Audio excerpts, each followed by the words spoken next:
Hey everyone, I haven't done a long video like this in quite a while. I'm actually going to be gone for about a week after this, because I'm going to be visiting my family.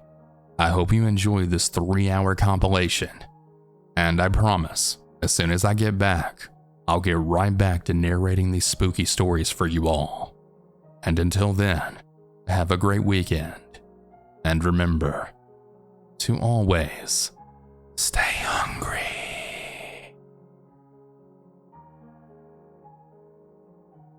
I'm a female, and I was 18 years old when this happened. I had just graduated high school, and I had a summer full of trips planned with my group of friends before we would branch off to pursue our futures in the fall. The first trip we took was in June. It was a camping trip in the middle of the woods just outside of a small town in my home state of Pennsylvania. The cabin sat far back in the woods, with only a dirt trail about a half a mile long leading up to it. Along this trail were only a few other cabins sporadically placed throughout the woods, so we were pretty secluded and wouldn't have to worry about disturbing the peace. Something I used to do all the time before this point was go for long walks with nothing but my music and the wildlife all around me.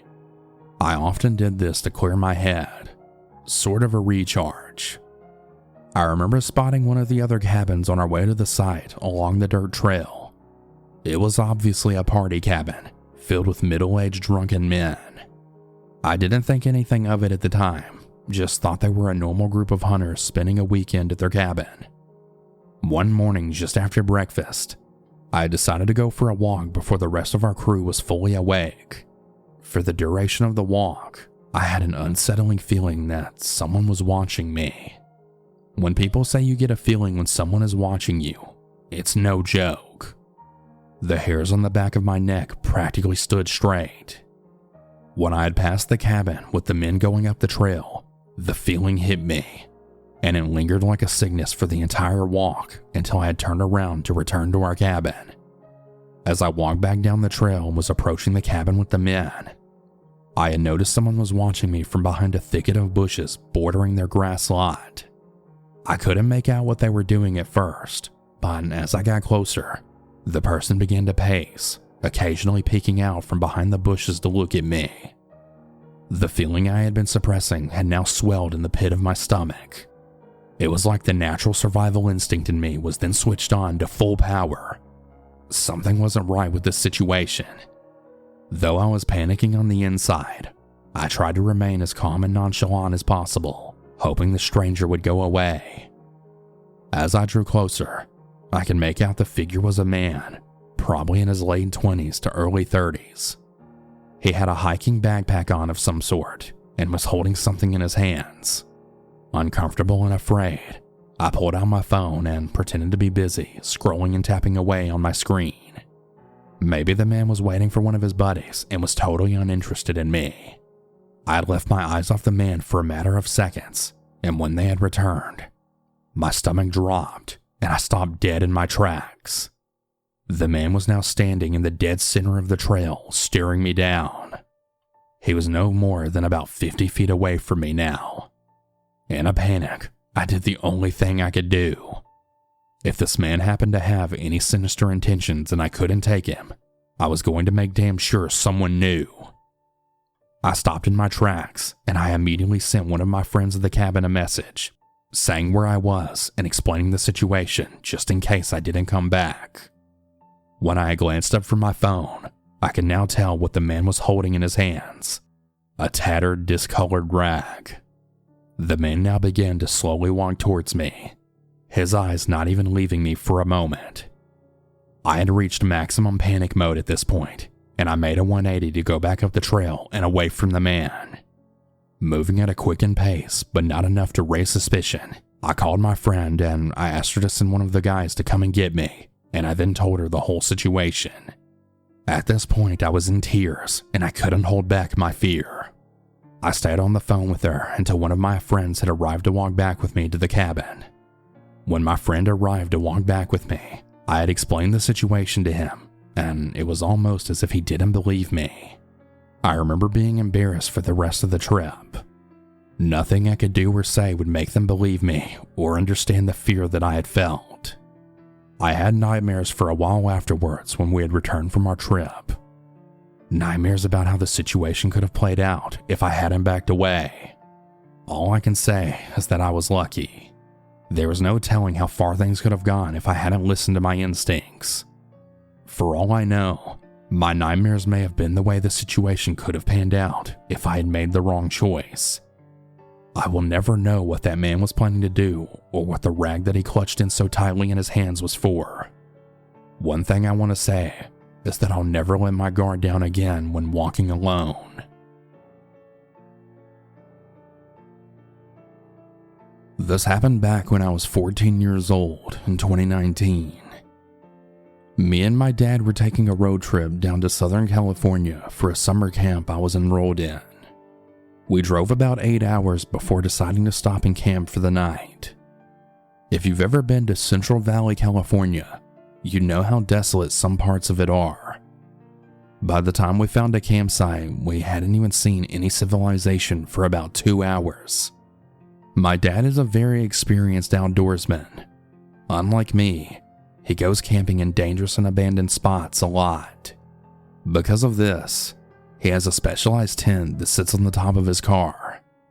On the night of this incident, I was planning to sleep in that tent, and my dad would sleep below me in another tent. The campsite we had stopped at doubled as a hot spring. There was a specific part of the property where no children were allowed. This was where the adults would get nude and soak in the springs. Being the curious teenager I was, I decided to ignore the "no children allowed past this point" signs and walked into the hot springs. To my surprise, it appeared completely empty except for one man in the very far back. The man slowly turned his head towards me, locking me in a deadly stare. He began to rise from the hot spring, never looking away from me. He was a white male, probably about 60 years old, and he was also extremely large, about 6 feet tall and at least 400 pounds. He was fully out of the water now, completely naked, his flabby skin dripping onto the pavement. My fight or flight response kicked in as he began to walk towards me. I pivoted and sprinted past the gate and down the path back to my campsite. But when I returned, my dad wasn't there. I guess he was in the bathroom or exploring the area. In fear that the man was still following me, I ran up the ladder of the tent on top of my dad's car. I zipped up all of the windows so that nobody could see me inside. I heard somebody walk into my campsite. By the sounds of the footsteps, I knew it wasn't my dad. The only other person here was the man. The footsteps stopped right below my tent. I tensed up, trying not to breathe. Then, I heard the man begin to walk away. I just stayed in the tent until my dad returned. When he came back from the bathroom, I told him about the man. He scolded me, telling me I shouldn't have gone into that area. Later that night, I was on my phone in my tent. My dad had been asleep for a while, and I was scrolling through Instagram. My headphones were on, meaning I couldn't hear anything except for the YouTube video playing in the corner of my screen. Suddenly, I received an airdrop photo from an unknown contact. I looked around, but it was way too dark to see if anybody was outside. I cautiously accepted the message, and the photo began to load on my phone. It was a picture of me sitting in my tent, looking down at my phone. The picture was taken from right outside. In a panic, I called out for my dad. He woke up, and he then searched the campsite. Nobody was there. I don't have proof, but I know it was the man from the hot springs. I only hope that he never did anything worse than what he did to me that night.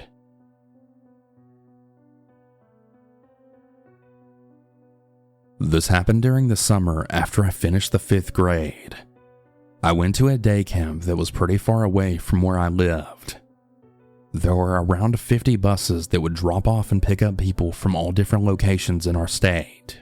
And I was on a bus that dropped me and picked me up in a main building that I had to ride a train to get to.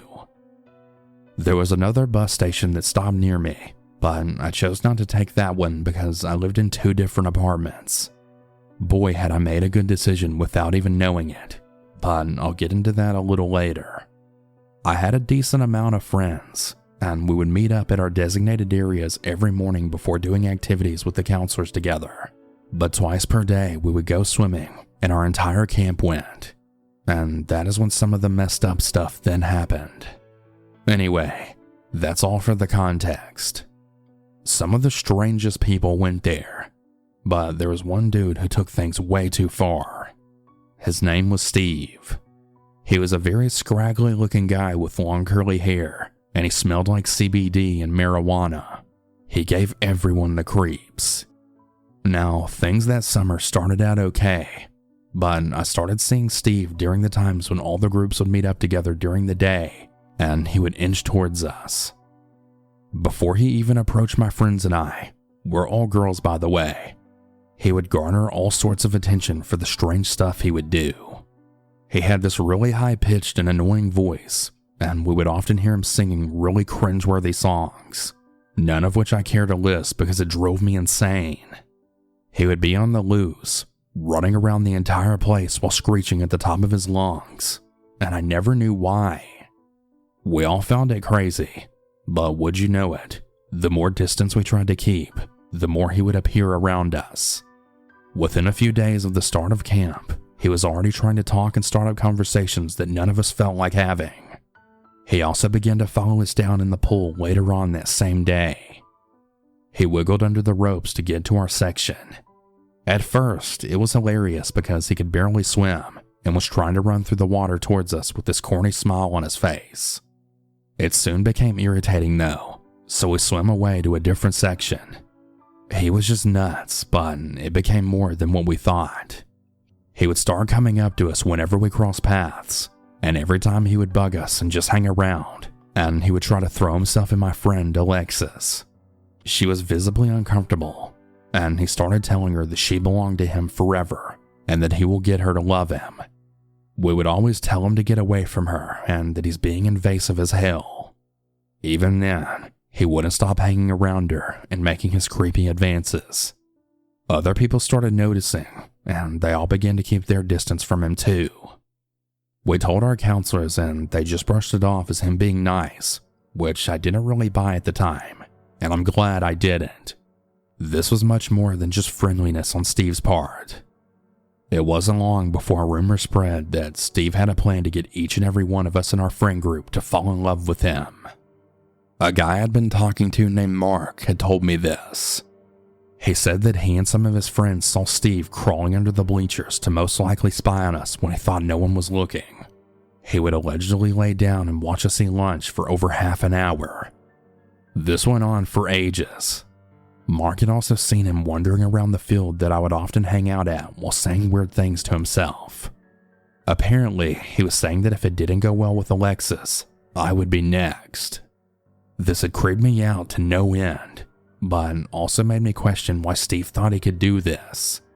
Some time had passed and it finally seemed like he had gotten the damn hint. I was still apprehensive, even when things took a turn for the better when he stopped harassing Alexis. As he continued being his crazy self, I felt peace of mind now that he seemed to be leaving us alone. But in a matter of a day, my relief was short-lived when he started following us around again. From then on, he would resume watching us from under the bleachers. Naturally, he started bugging me. He made the same exact comments about me wanting to fall in love with his creepy ass. I didn't take any of it, and I decided to flat out ignore him in hopes he would go away. But no. When I was eating lunch with Mark one day in a completely different spot, he searched the premises for me and eventually showed up. He started telling me about how hot he thought I looked for a few minutes straight. I told him firmly to leave, and Mark got involved, also telling him to leave me alone. After a lot of badgering, he complied. Not even 10 minutes later, we saw him from a distance talking to Lola, another friend in our group. He was talking so loudly that we could hear every word he said from a good 50 feet.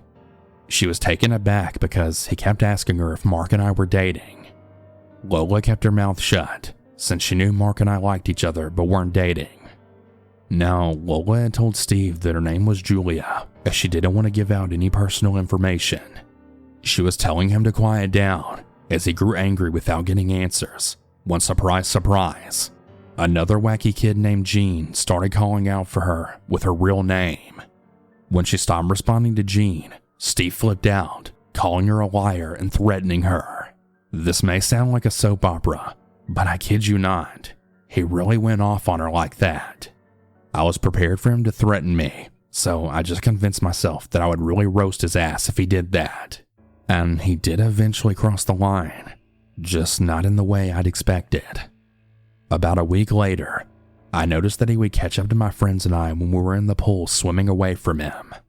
At first, he would try to run only to lose us, but now I knew I was fucked when he figured out how to dog paddle, knowing he might catch up. The pool wasn't big at all, so no matter how fast I went, he was right on my tail. As he was saying creepy things, I began to panic, knowing he was going to do something because I had a bad gut feeling, and as I was telling myself what I would do, it happened. He tried yanking my swimsuit right off my body, and I freaked out, shoving him off of me. I felt more violated than I'd ever felt in my life, and I told him to stop or I would screw him over. This caught a few glances, and my friends were all huddling around me, making me feel a bit safer. Next thing I know, I'm back in my clothes, and I'm running out of there before anyone could catch up to me. I went all the way to the bus area and found one of my bus counselors. I told her what had happened in a tizzy, and she then told me something that I wasn't surprised to hear, yet it still sent chills down my spine. She said that he had been doing this to girls all over the camp since they could remember, and I didn't want him to stand a chance trying to harass everyone there. And he also apparently did this stuff to the girls in the section of the kindergartners. When eating dinner that night with my dad and stepmom, I told them what had happened because I wanted it to end more than anything. My dad was fuming, and he spoke to the camp director the next day as I waited at the bus stop. He also had a long phone conversation with my mom about it the previous night, and she agreed to get on the earliest train to meet us there after camp that day. She couldn't make it that morning, given that she was still living in the apartment in Morningside Heights with a family whose nightmare of a kid went to my elementary school, but that's a story for another time. The director spoke with me privately that morning after I'd arrived on the campgrounds. He reported this to the leader of my section of the camp, and I got sent to the pavilion several times where I had to provide details on what had been happening. As expected, someone did tell me off for overreacting and acting out. I was really frustrated because other people saw me as this cruel person just because I'd been standing up for myself and the people that he did this to. Like, what was I supposed to do? Act like I was enjoying what he was doing? I brought this up to the people that questioned me, and they eventually promised they'd do whatever they could to keep him away from me. I told my story to the camp director along with my mom and dad, in addition to what became of the discussions I had earlier. Mom and I went to our apartment feeling much better than we had ever been since the incident. Great, I thought. It's all over. But no. When I was lying around on a field watching the clouds, Steve approached me, saying he really enjoyed making me fall for him, whatever that meant. I simply looked at him and told him to stay the hell away from me and my friends who were also involved in this. He flipped out, then asking me why I was so mean to him and that he was going to be lonely forever without me. It made me want to throw up and scream at the same time, but I kept my head on straight and I told him to never come near me again or he would regret it. And with that, he ran off. Later that day, Steve had gone missing and several people asked if I saw him. I told them about my encounter with him earlier that morning, and a few counselors went to go look for him. 15 minutes or so later, they found him and brought him back. What happened next scarred me for life. The counselors pointed at him while he was crying, and they just kept saying, "You did this to him." They proceeded to tell me how I'd been so mean as to make him run into the woods way on the other side of the camp, and after an hour or so, they had to basically drag him to the main area. I was horrified, and I told them how he'd been stalking me for like the last month, and how I reacted in anger trying to get him to leave me alone. As expected, Steve kept going bonkers, saying he was really hurt and mercilessly begged for me to come back to him. Yeah, fat chance of that. I generally try my best to empathize with people, but this was just terrifying. This was my last interaction with him that I remember having. The final week or so went by smoothly, and I'm glad it did. Just when I thought it would never end, I realized I'd really dodged a huge bullet. Another friend of mine told me that he would say the same things to her on the bus and would annoy her every time. It got to the point where she had to sit with a counselor because she got so scared of Steve. When she told me that his bus was the one that I had considered taking, I couldn't have been happier that I'd chosen a different bus line. But what really gave me the chills was that my friend told me that he got off very near the Morningside Heights apartment where I usually stayed at. As soon as I could, I left that camp and I never went back. I was scared shitless that I would run into him if I went outside the apartment. But thankfully that never happened, and that was the last I saw of him. Thank God.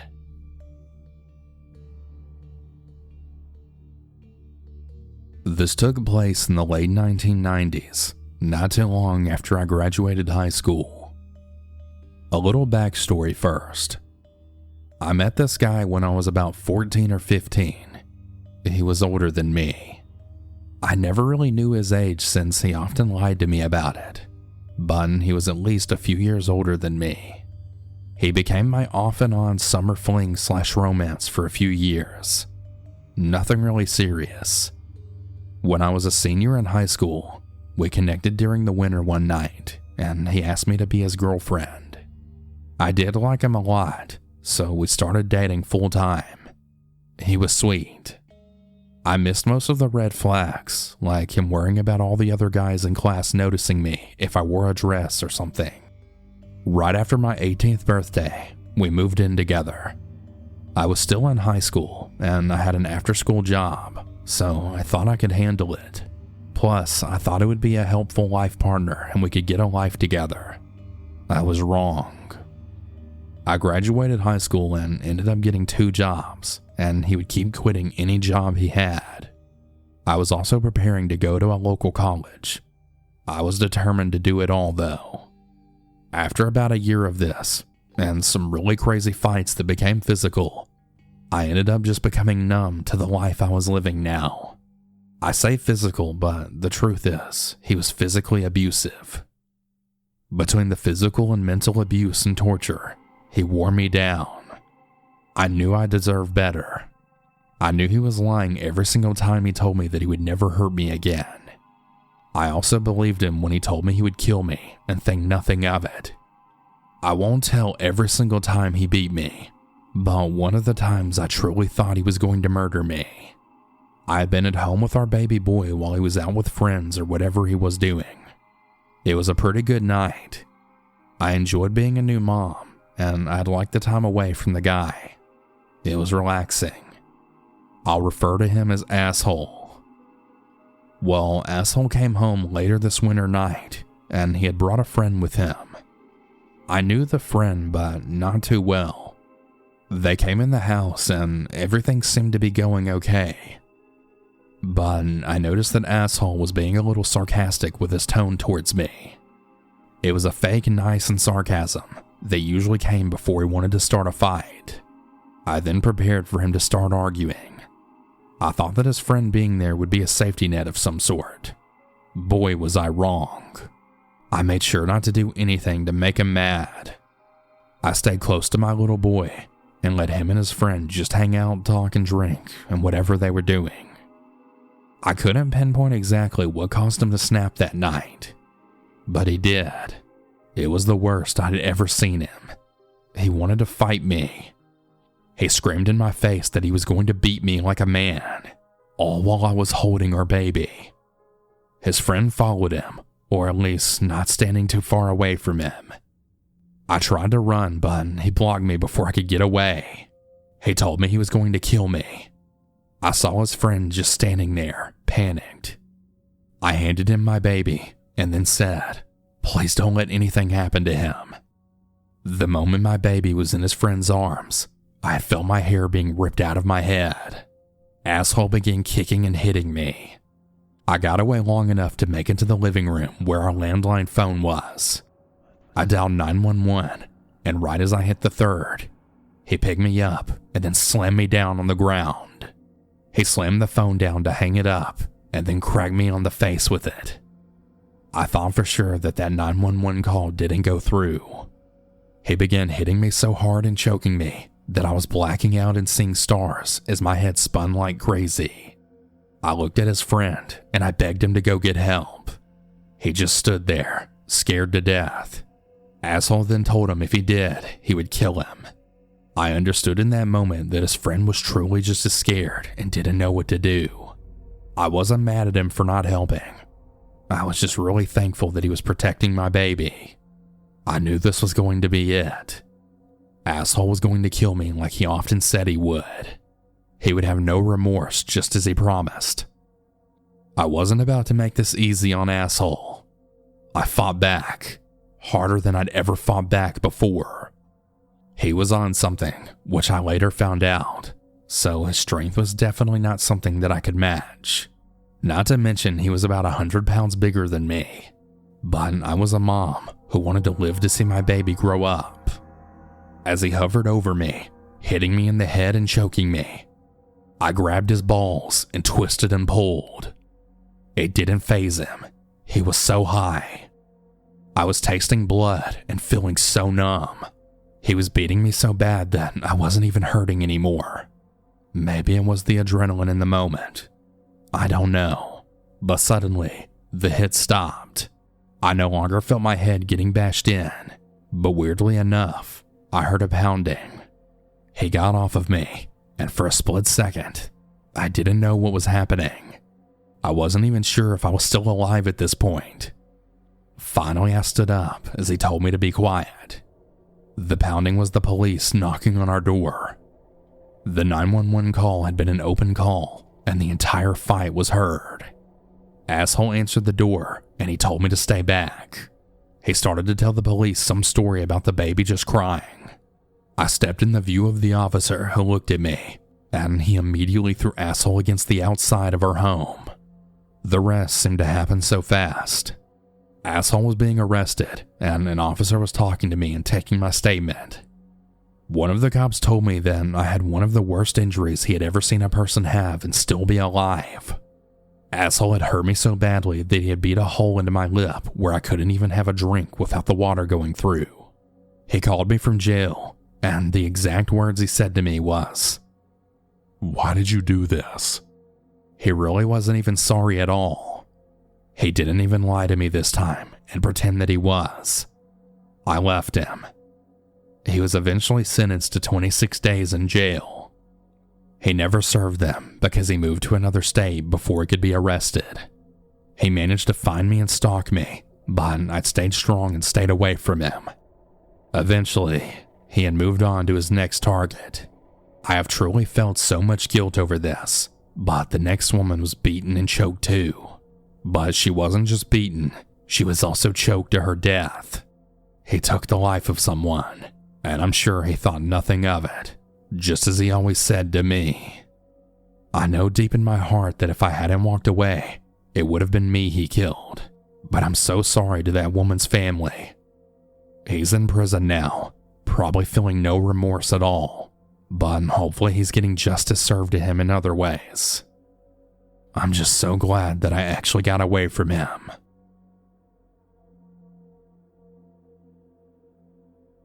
In October of 2019, I was reunited with my ex. I'll call him Derek for the sake of this story. For 6 years prior to that, a part of me had regretted breaking up with him, so I was really ecstatic and looking forward to picking up where we left off. Yes, I realized this was extremely naive and short-sighted of me. As a result, against the advice of every important person in my life, I jumped on the first chance to move to a new city with him in January of 2020.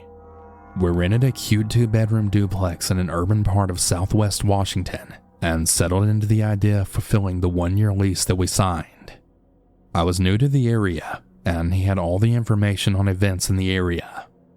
where to find the best food, where to hike, and so on. A part of me truly believed that no matter what the nature of our disagreements happened to be, we were both mature enough to keep the peace. Well, this mentality lasted about a month, and I can pinpoint exactly when it all fell apart. Derek had a knack for locating live music events, festivals, etc. And after 2 weeks of peacefully living in our duplex, he found an event in Portland, Oregon. It was a Middle Eastern dance party at a basement bar, and I'd spent a week looking forward to it. I was so distracted by putting our new home together and the fact that I'd landed an extremely attractive partner, then I'd forgot all about the fact that Derek was also extremely possessive, jealous, and paranoid. He didn't have a car, so instead of taking an Uber or Lyft, I drove us to the venue. We arrived at about 9 p.m., and he immediately began paying for round after round of drinks. We danced and generally had a really good time for about an hour or two. The venue was packed, and the acoustics made it difficult to communicate while the music played. At some point, I needed to find a restroom, and I told Derek that I would be back in a few minutes. I walked up the stairs of the basement bar and onto the main level, quickly locating the ladies' room. There was a line in front of the door, and it took me approximately 15 minutes to do my business and then head back to our event, very eager to continue dancing. Derek had left our booth in my jacket, but he hadn't sent me a text or call to let me know that he was going to do so. Having crossed the line from tipsy to drunk, I sat down in the booth and waited for Derek to come back. 10 minutes later, still no Derek. I felt my phone vibrate in my purse, and I discovered that Derek had left me a voicemail. A feeling of dread washed over me as the memories of his jealous temper came flooding back. I also remembered asking him to hold my car keys, as my purse was full and I wanted to dance. While I wouldn't have attempted to drive at that point, I had a feeling that he was no longer at the venue. 2.5 hours in, I was ready to leave the crowded basement bar and head home. Keen on listening to Derek's voicemail, I walked back upstairs and I stepped outside into the brisk night air and proceeded to play Derek's voicemail. It said something to the effect of, "Hey, so I saw you eye-fucking that guy. Have a nice time dancing, and good luck with finding a way home. Not." And then he hung up. I was dumbfounded by Derek's abrupt tone and the random nature of his accusation. I had no idea who he was talking about, and quite frankly, making moony eyes with strangers simply isn't something I do, intoxicated or otherwise. Furthermore, no one had ever just taken my car before that night. There I was, significantly intoxicated and standing around the outside of a venue that was located in a part of Portland that was less than safe. I must have been swaying at some point, because I can recall two strangers stopping to ask if I was alright. I had my phone in my purse, but no way to account for my car or unlock the door to our duplex.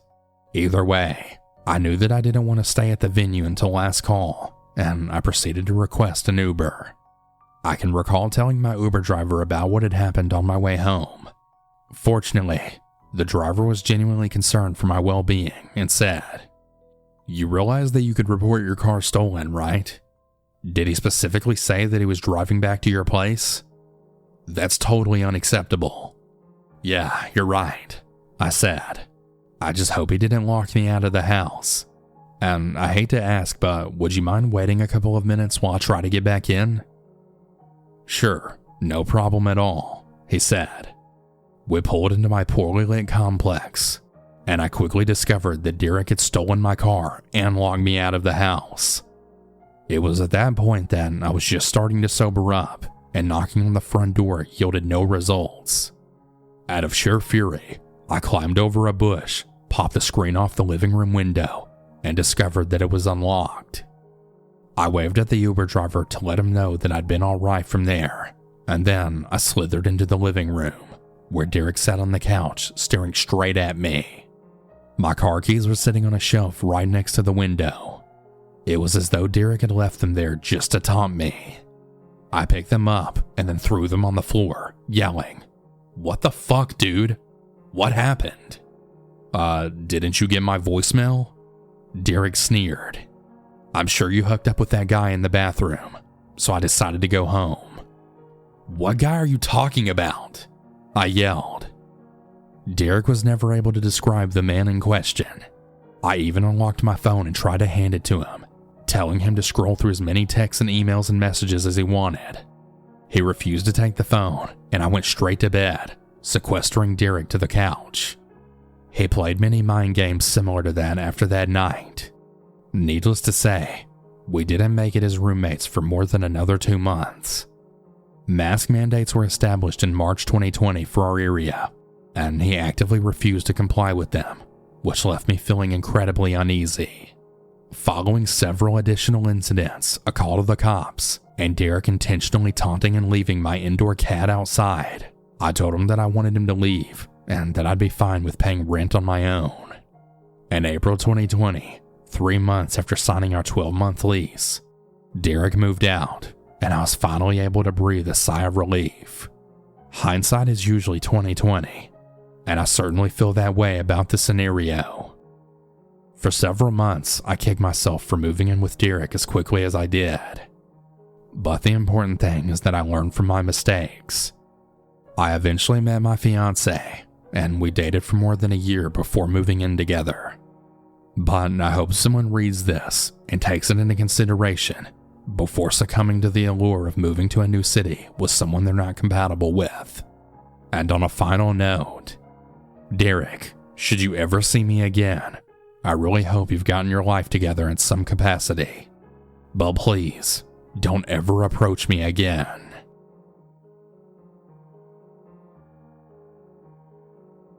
So to start this story out, I'd like to give some context. When I started my undergraduate degree, within a few weeks, I had received a DM from a beautiful out-of-my-league girl in my program asking me to dinner. Let's call her Abby. I had never really been hit on by girls in the past, so I was shocked and I quickly accepted. Abby and I got dinner and hit it off pretty well. And to make a long story short, we started dating after a few hangouts and such. I feel like most people go through a relationship in college where the partner is totally crazy and toxic. This was no exception. She would do really weird things while we hung out. For example, one time she told me she was going to call a friend to talk to them, and I found out shortly after that it was an old ex-boyfriend of hers. She convinced the guy over the phone that she wanted to get back together with him, only to then say, "Nah, just kidding. I have my boyfriend right here beside me." She really enjoyed messing with her exes in this way. I guess to make herself feel wanted or whatever. Why I didn't end things here, I have no idea. I never really had luck with girls in high school, so I guess I was desperate. Anyways, after a short while, we broke up after I found out she was only dating me because apparently I looked very similar to and had the same hair as a boy from her town who she had a long-time crush on. We were 18 at the time, and this kid was 13, but that's a whole other story. Anyway, now to the main story. Every so often throughout the years following our breakup, I would get texts from unknown numbers that I could only imagine was her and her new boyfriend. Not the kid, by the way. I would try to do a reverse phone number to check, and it would always come up as either a landline or unknown. Since you can't text from landlines, I had her number blocked. She was probably using one of those programs that lets you bypass a blocked number by then changing the number the text or call comes from. Abby would mess with me a lot. One time she claimed to have a friend during freshman year who she would get notes from in class. The friend told me that they had been messing around when she was dating me, and he found out shortly after that he had contracted an STD. My dumbass fell for it, so just to be safe, I had to go to my pediatrician, who is also a member of my church and has known me since birth. I hadn't switched doctors yet, and I went to get an STD test. Talk about embarrassing. It came back negative, of course, so it was all just a con to get me to freak out. Mostly I would just brush it off, when who I thought was Abby would text me and not entertain it after a while. It became routine every few times a year, and I would immediately delete the text convo and block the number. However, in one instance, she took it too far. I had been dating a new girl for a few years, and things were really serious between us at this point in our relationship. Let's call her Clara.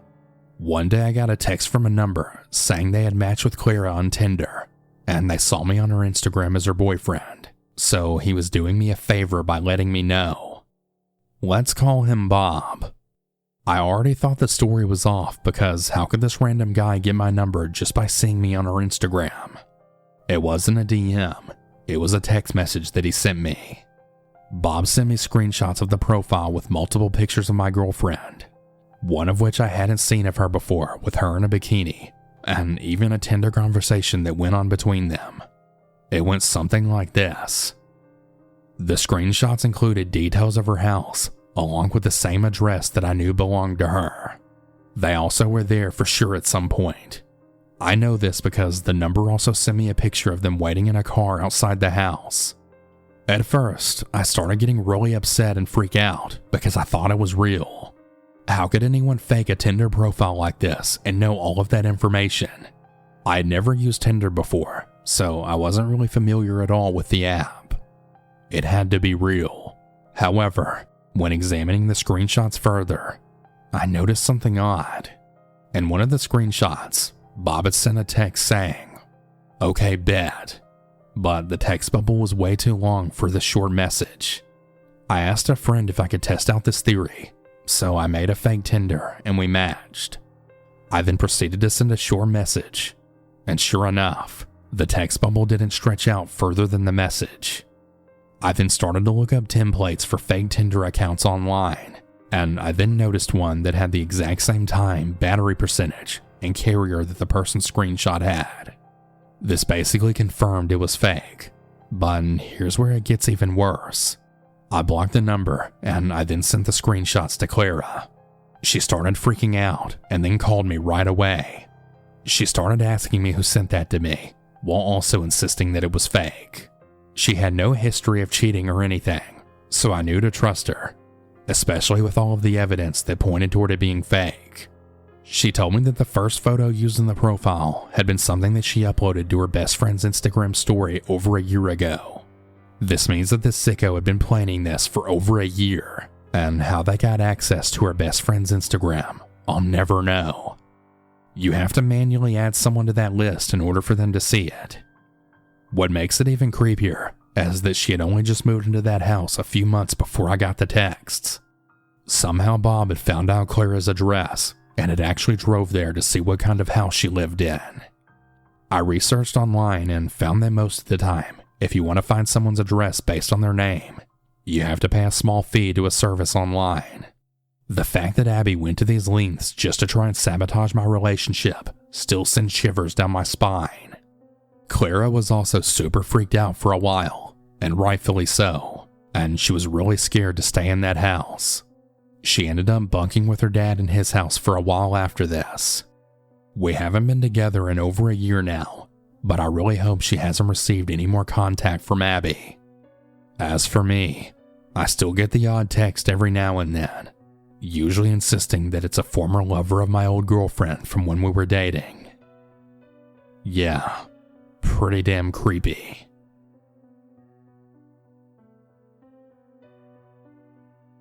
I was 12 years old when a local woman was bizarrely abducted. It's assumed that she was murdered too. I didn't know her personally, but her tragedy changed my life. I grew up in Henderson County, Kentucky, where the abduction occurred. It was a quiet area full of friendly people.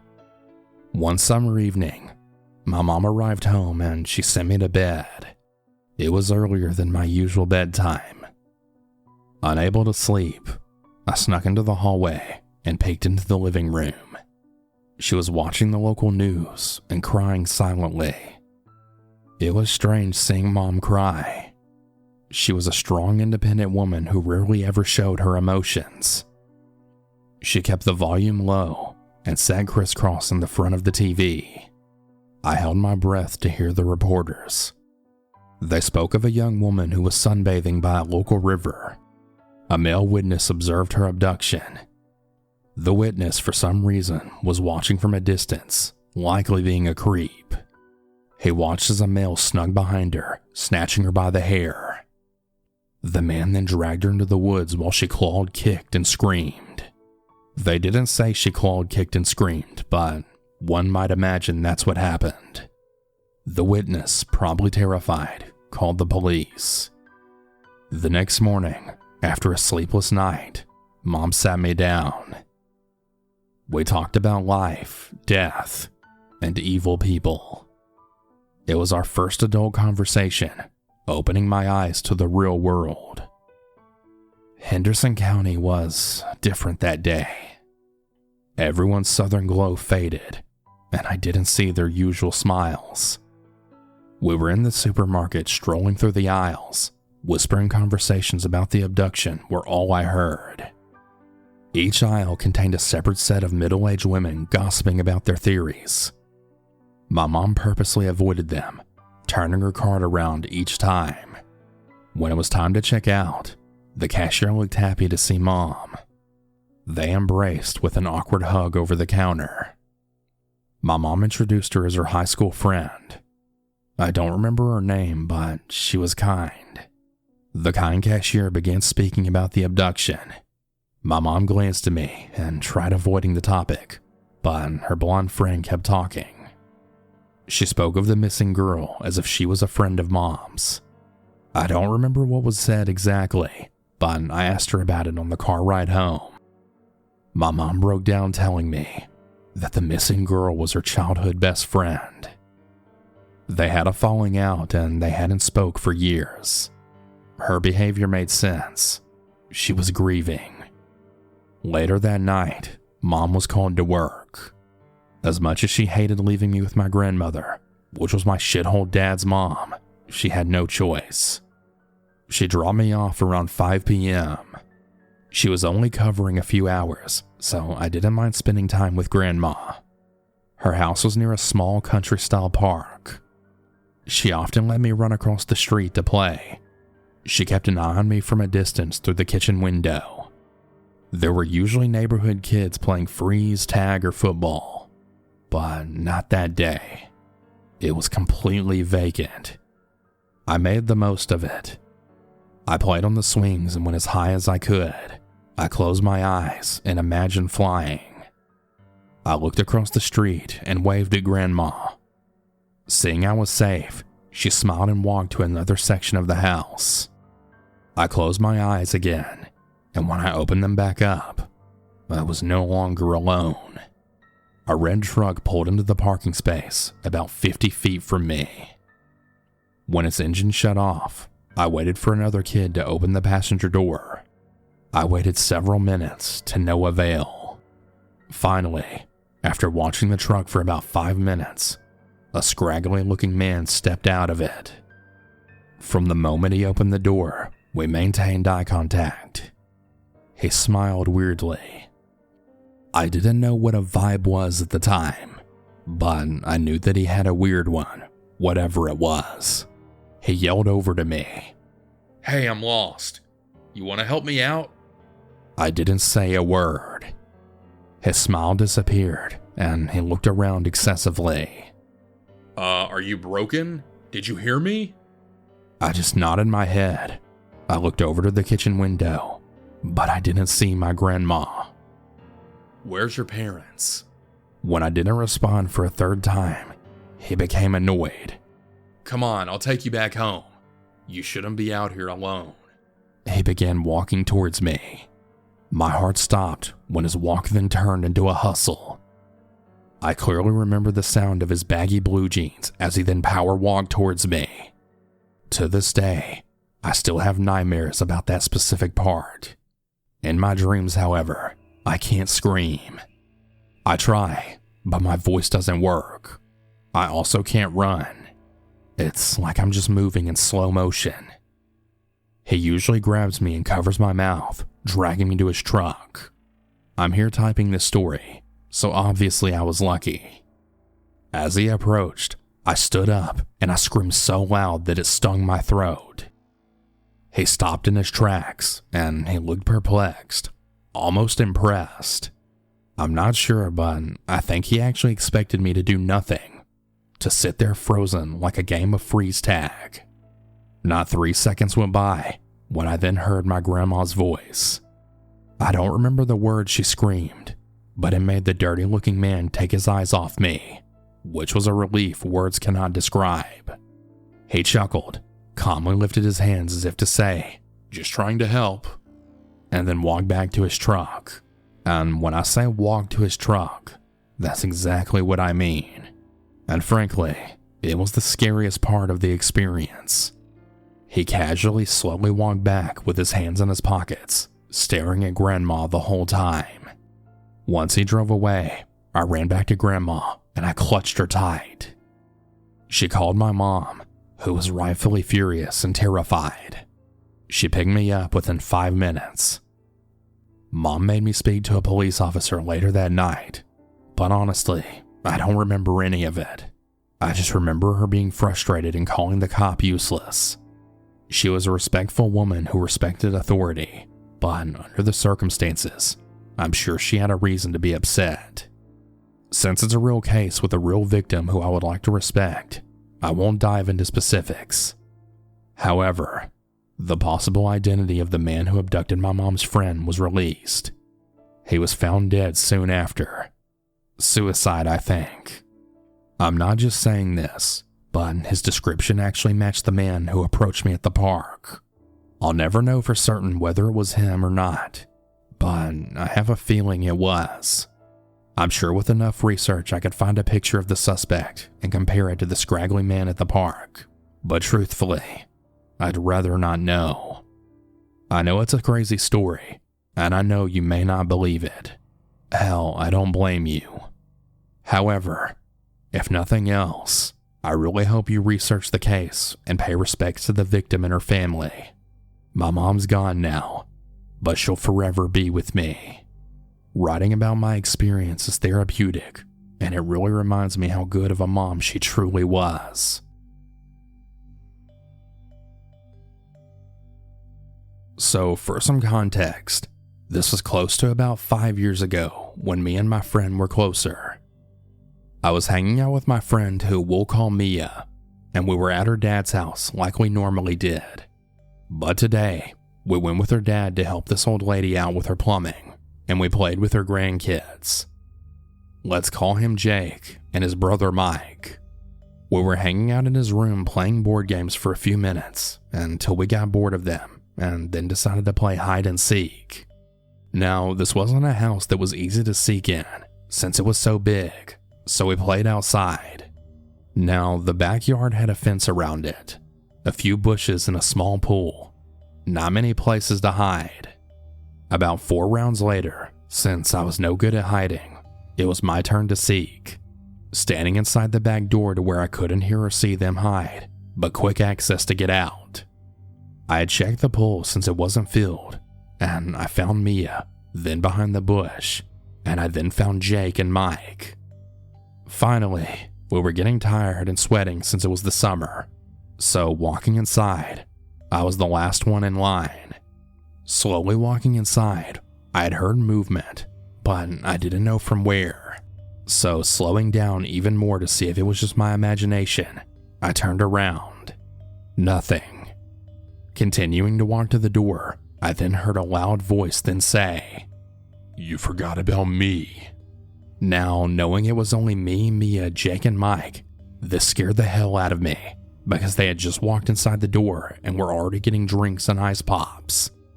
I stopped right by the door and looked around, not saying anything, until I saw a tall man by the fence who then stood up and started waving.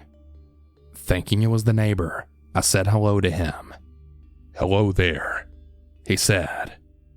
My blood froze, and it was the same voice from when I was walking inside. He was just standing there on the opposite side of the fence. Who knows how long he had been there watching us since we had been outside for almost an hour at this point. I had heard Mike yelling for me to come inside the house. "Hey, are you coming? Your ice pop's gonna get ate.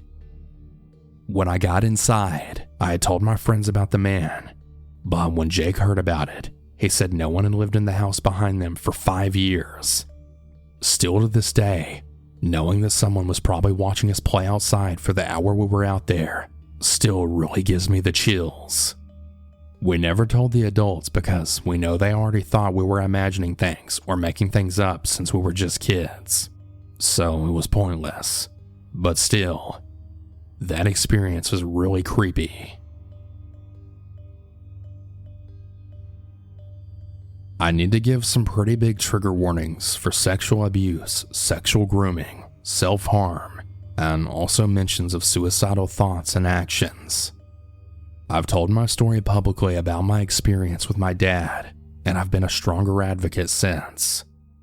I want to help others feel less alone and let them know that this is not something rare. We can only stop it by talking about it. Before you read any further, please know that this is my personal experience with sexual grooming and sexual victimization. I'm not making any accusations or assumptions. I'm strictly just sharing my experience. I will not be using any names of victims. I will refer to the two that I experienced the grooming and manipulation with as Friend A and Friend B. I'm from a less than 5,000 population town in Arkansas. Firstly, a little backstory. Up until age 11, I have almost zero memories of being home. I have distorted memories of Christmases, birthdays, and other happy times.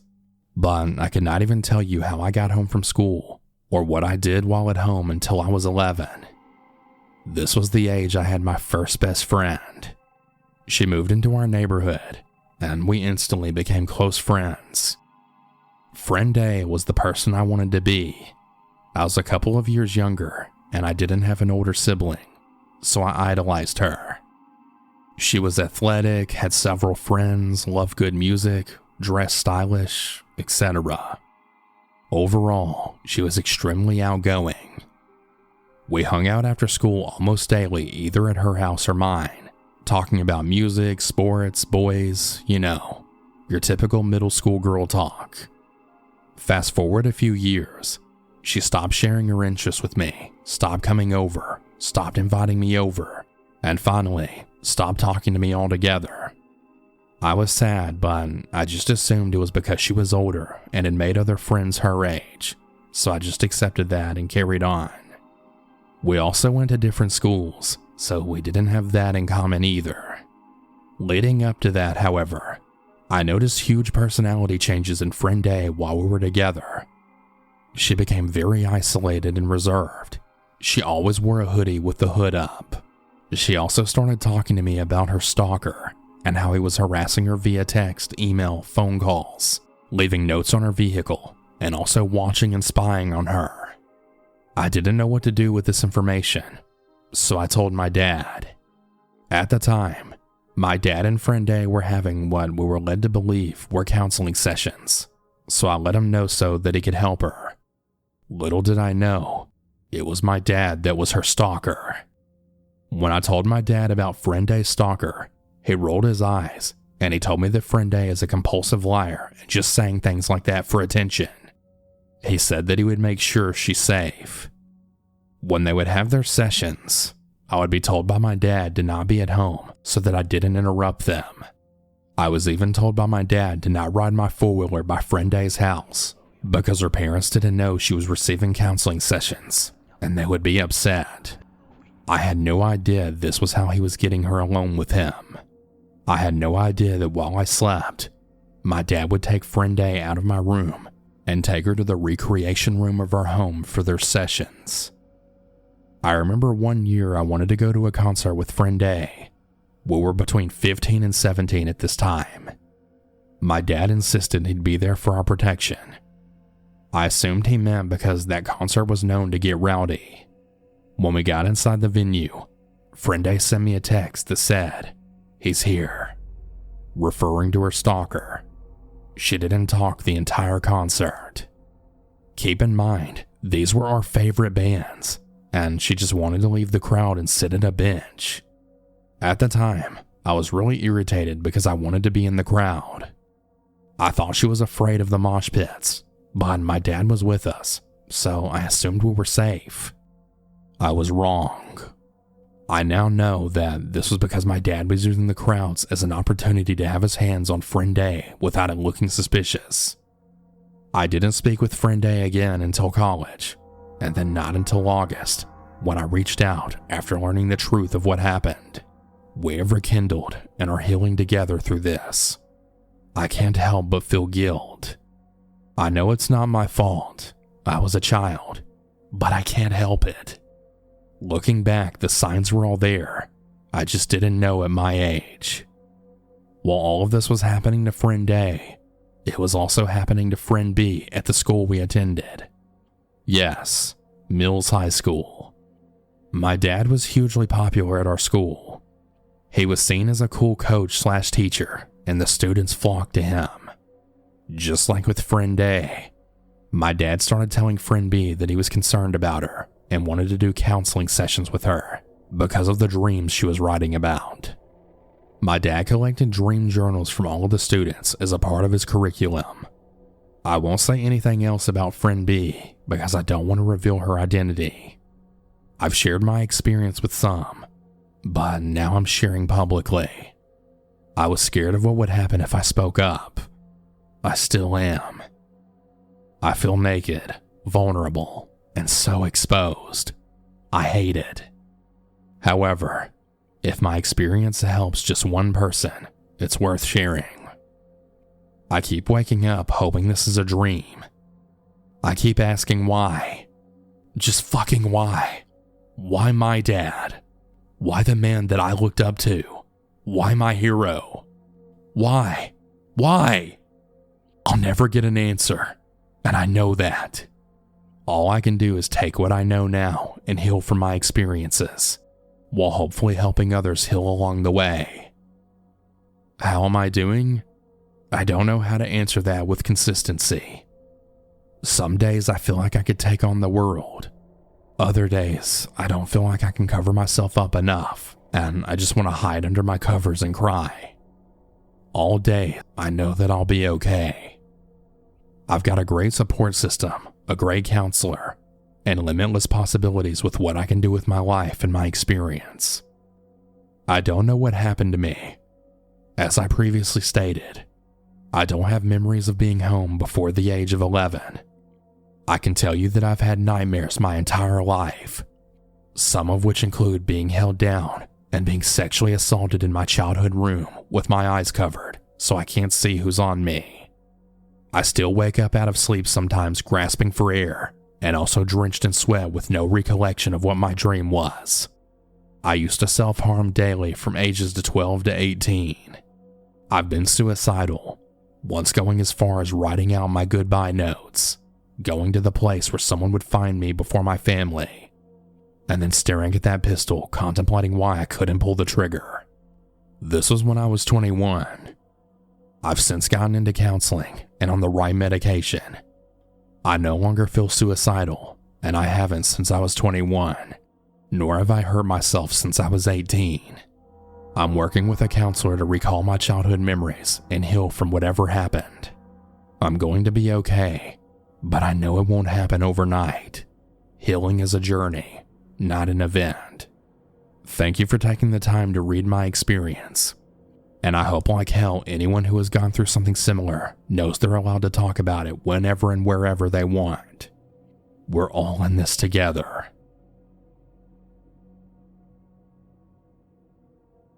This started back in 2020 when the COVID-19 pandemic first began.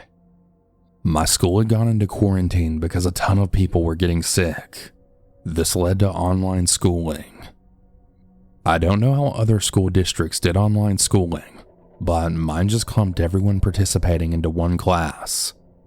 It's a small district, so it made sense. I didn't talk to anyone except my previous in-person classmates, so the fact that someone completely random reached out to me was odd. A very strange individual, a year younger than me, had sent me a message asking me to share a photo that he sent me with others. I always refer to him as just weird dude if someone brings him up. I definitely wasn't expecting it, and after declining, I thought that was the end of communicating with others. A couple of days later, I got another message from the same guy. He asked if we could talk. So we ended up sharing our common interests and we had a genuine conversation. But for some reason, something just felt off. We continued talking for about half of a semester and then lost contact once returning to in-person schooling. By then, it was 2021 and I had completely forgotten all about his existence. About 3 weeks into the new school year, I had got a message from him asking if we could regain contact with each other and stay friends. I wasn't overly excited about talking to him because before he had made me uncomfortable, but I just brushed off the bad feeling that developed and agreed. We chatted for a couple of weeks and everything seemed normal, but for some reason, I couldn't shake the feeling then he was either using me or something was very wrong. I should have trusted that feeling and gotten rid of him when I had the chance. He had been saying things that didn't make sense and going into self-pity episodes while telling me he has feelings for me that developed when we first started chatting. I laughed it off, thinking he was just joking around, but it began to escalate very quickly. The self-pity episodes became more frequent, and the intensity of his confessions was growing. It was getting to the point where weird dude was telling me what he wanted to do to my either dead or unconscious body, and I was more uncomfortable than ever, and I told him that he was bothering me. That seemed to anger him, and he signed off for the night, and he didn't contact me again for a week. I don't remember exactly what happened because it was a while ago, but I remember waking up at night and not being able to fall asleep. It was like my body just refused to relax, and my medications weren't helping like they should. So I decided to browse a bit on my computer when I saw a little notification from my messages. I then clicked on it to see the weird dude had messaged me. I was somewhat concerned, considering the fact that it was around 4 a.m. and I always knew him to not stay up late. I checked the message, and he had sent me this somewhat long text that really just consisted of, "I know who you are. I know who your friends are, and I know about your home life, and you should be worried." He had sent this message without any context, and then immediately signed off when I was yelling at him to tell me what the hell he meant and what was going on. So, feeling a little freaked out, I decided to text my other friend in a panic. You see, I was panicking because before he had playfully threatened me and my family, which when I told him to stop, he would yell and tell me that I was selfish. Not to mention, he had also bragged about all of the mental disorders he had, and he told me that if we knew each other in person, he would do something to me. The message scared me, so I sought out advice and comfort from my friend. She replied back with soothing messages trying to calm my nerves, and also telling me then he was just a loser trying to give me a scare, and that I was safe. I decided to listen to her advice and just lay down and try and get some sleep for the night. Once again, he didn't text me again for a couple of days, and I had calmed down. That is, until I began receiving some odd messages from him that were mostly along the lines of, "I love you. I'm sorry. I just want you so bad. You mean the world to me. I've become attached and I want to be with you. I don't want you to be with others." And other messages that consisted of very detailed sexual desires. Not to mention, he had actually sent me a photo of my house with a threat. I played it off dumb like, "Dude, that's not my house," but he wasn't buying it. He then brushed it off as a joke and left me confused and scared, which understandably freaked me the fuck out. He kept sending me indirect threats and things he wanted to do to me, and then pouring out his love to me right after. I had decided to tell him to fuck off, and I blocked him, thinking that was the end of it. I couldn't have been more wrong. Weird Dude created new accounts, and I wasn't able to change accounts because it was my school one, so I needed it. And since he knew my email, he kept constantly reaching out to me. I was really freaking out, and I sought out help from teachers and fellow students because I was just too stupid to go and contact the police, and I was so worried. I pictured in my mind of them just telling him to watch it and letting him off with a warning, which he would then act faster and actually harm my family and I.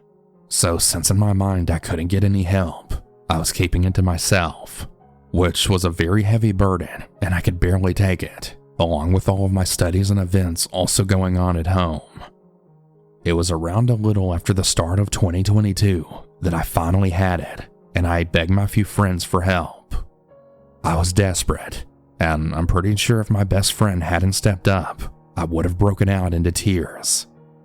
She had sent an email, a very angry email, and she was telling him off in many different ways, such as wishing he would get defenestrated, which for anyone who doesn't know, that means being thrown out a window, which seemed to scare Weird Dude off after he realized that other people knew what was going on. But once again, I truly thought it was the end, but he just had to return to playing as the victim. He contacted my friends, and he was begging them to get me to talk to him again. I don't even know how Weird Dude got their contacts, but somehow he did. Eventually I gave in like an idiot, and I talked to him. He wouldn't stop apologizing and was begging for another shot, and so I gave it to him out of pity and the fact that he knew my friends, which meant I wasn't able to get rid of him anytime soon. In fact, 3 days after meeting one of my friends, she began dating him, and she didn't even care about what he had done. I had tried to warn her that he was bad news, but she wouldn't listen. His whole facade of him being the victim faded away very quickly after he began threatening my closest friend, the one who helped me, and also stalking her online, finding her different social media accounts, and never leaving her alone like he had done to me. The one who started dating him didn't really care, and I was starting to get angry again. After a couple of weeks, my other friend broke up with him, and he was mad, taking it all out on my friend and I. The only reason neither of us didn't tell him off was that he would continuously tell us that he was going to commit suicide, and we were really worried as we didn't want anyone to do that or to be the cause of it. He wouldn't stop texting me, and at that point, my friend and I were just trying to ignore him. It was pretty hard considering I can't block him because he creates new accounts. The threatening and sexual threats had returned, and I was losing it. He was also threatening my friend, and I don't remember it all exactly, but a couple of months ago, he had insulted the only friends I had, and then he told me that he wanted my best friend to die. For some reason, the other things never made me snap, but that did. I lost it on him, and I said things that I never really thought I would have the confidence to say. It seemed after all of the anger I threw at him, he slowly shrank down, and he finally got mad at me for defending my friend against his threats. He told me I was useless and narcissistic, and that I deserved death and should die. Then he blocked me. So far, he hasn't contacted me again, but I do still get paranoid when someone mentions a meetup between schools because they're so close to each other. Weird Dude, if you happen to hear this, I know you know I'm talking about you. Don't ever talk to me or my friends again. I may not have the evidence of what happened anymore, but my friend does. If you come back, we'll go to the police, and you will not get away with your guilt tripping this time.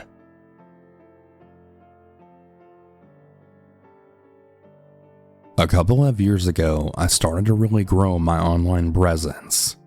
I was doing really well as an influencer on Twitter. It was around that time that OnlyFans started blowing up. I discovered that I was really good at it, and that there was a market for content there. Looking back, I wish I could take it all back, because it started a chaotic nightmare in my life.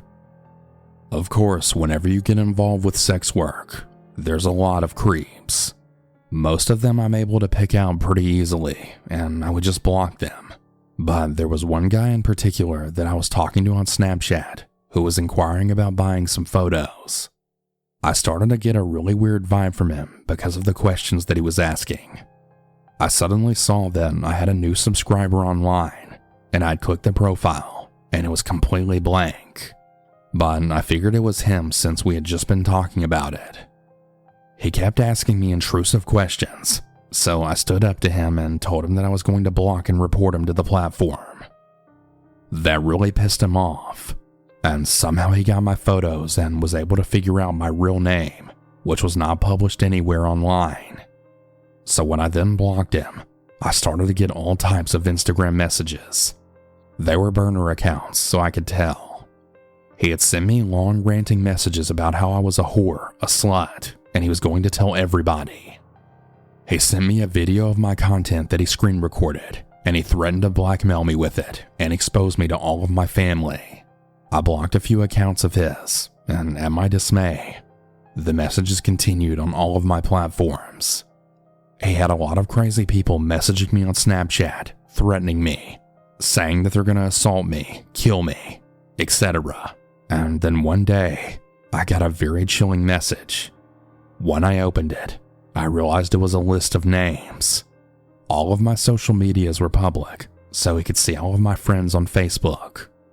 The list of names included my mom's name, my cousin, my husband's family, etc. He knew everything, even though I had not posted anything on my social media about my life offline. I looked him up angrily and I sent him a message, but I was frightened, worrying it would get worse, so I erased it. He then continued to harass and stalk me throughout the week. I was so scared at what he was finding out. He told me there was no need to block him on OnlyFans because he had multiple accounts and he could do whatever he wanted.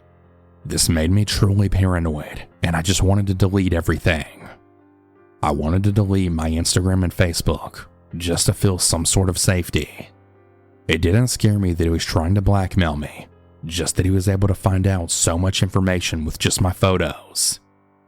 I found out that he lived out of state and not too far away. Every time I would block one of his accounts, he found me on another platform, and he would just make multiple different accounts. It had really started to scare me just how obsessive he was getting. He was even trying to add some of my own friends on Snapchat, and then tell them a totally different story to persuade them to be on his side. At this point, I was so scared that I got the police involved.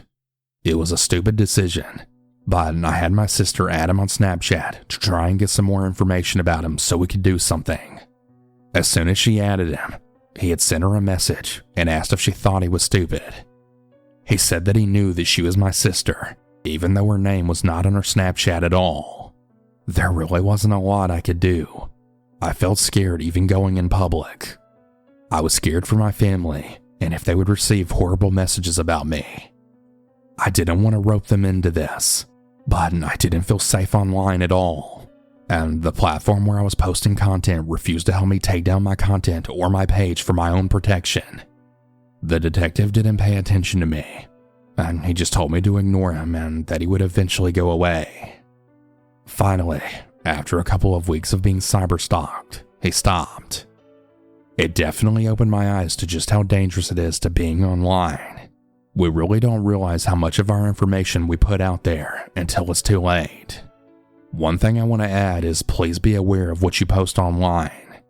Make your account private, use nicknames, and protect yourself. Be safe out there.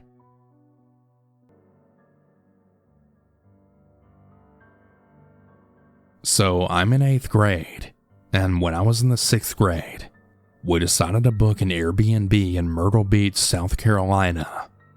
It was right at the beach to where we had a large back deck facing the ocean. Now, when we first got there, we unloaded all of our luggage and chose the bedrooms. It was me who was 11, my younger brother who was 7, my older brother who was 18, and my mom and dad. Both me and my younger brother chose the first bedroom to the left of the stairs when you walk up to the 2nd story, as it had bunk beds, so it was perfect for us. My older brother chose the room in the middle right of the hallway because it was a queen bed and a TV. My parents chose the master bedroom, which had a king-size bed, their own bathroom, and a huge closet and balcony. Once we finished that, we went outside on the deck watching the sunset in the hot tub. We had heard some noises coming from upstairs, so my dad grabbed his gun that he had in his bag, and I grabbed the biggest kitchen knife. We then went to go upstairs and investigate. Now, let me explain the layout so that the story will make a bit more sense. There were 4 rooms up there and a large closet. There were 2 rooms as soon as you walked up the stairs. There was a bedroom on the left and a bathroom on the right. Both me and my dad went to go investigate the bedroom. We went to check the closet, and there was just coat hangers and an extra blanket. We checked under the bed. My dad had shined his flashlight under the bed, but all we saw was just a couple of wrappers from food. While we were getting up, we heard a quiet little clicking sound coming from the master bedroom. When my dad and I went to go check the master bedroom, we noticed that the closet was cracked open a little. It wasn't anything like that when we got there and put our luggage up. So when my dad opened the door, it was the Airbnb host, and he was then standing in the closet holding a knife. When he saw my dad with a gun, he then stabbed my dad right in the arm. When he got out of the closet though, he hadn't seen me. So remember when I said I got the kitchen knife? Yeah, I then cut him pretty bad on his back. The man then fell to the ground screaming in pain. My dad was about 6'2" and 220 pounds, so he was able to pin the man to the ground pretty easily. My dad then said he'll pin him down, and he told me to call the cops while he did so. So I called the cops, and they were then there in under 10 minutes. My dad had to get 13 stitches in his arm from the damage. There ended up being a whole case for this, and it's still ongoing. But basically the Airbnb host is being charged for attempted murder. I really have no idea why this guy would use his house as an Airbnb just to try and kill the people he rents it out to. To the Airbnb host, I really hope you rot in hell. We haven't done Airbnb since this happened, and we've just decided to book hotels instead.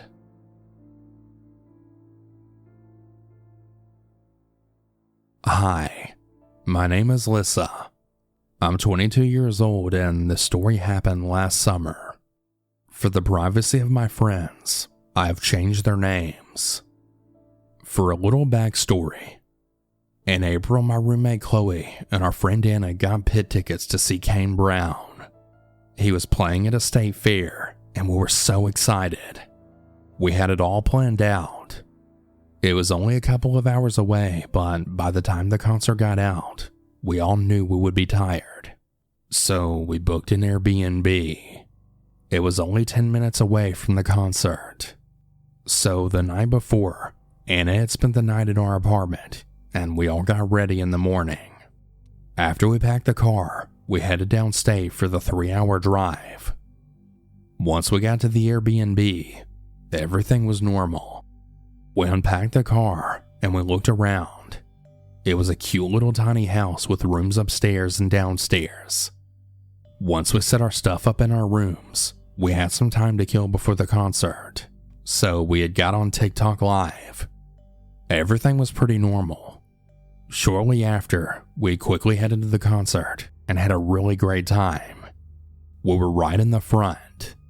After the concert though, is when things got weird. We got back to our Airbnb and we then changed into more comfortable clothes. We were all getting bored and we decided to get on TikTok Live yet again. Once we got on, at first things were pretty normal. People were just asking us how the concert was, as well as other things. We were on Chloe's account this time instead of mine, and this one weird dude just kept commenting stuff. He just kept saying how he saw Chloe at the concert, and how he could smell her, and he was right behind her.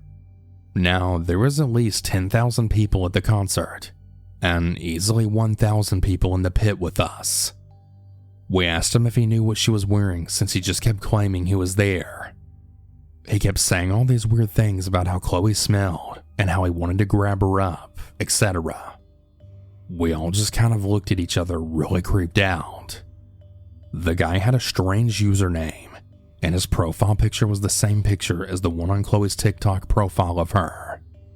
At first, we all just thought it was some troll messing with us, so we just kept ignoring his comments and were answering other people's questions. Mind you, there was almost 200 people on our live.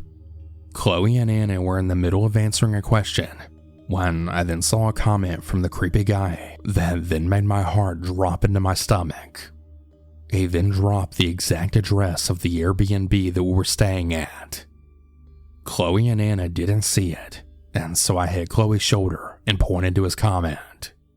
Anna saw where I was pointing to, and we all just looked at each other in a panic.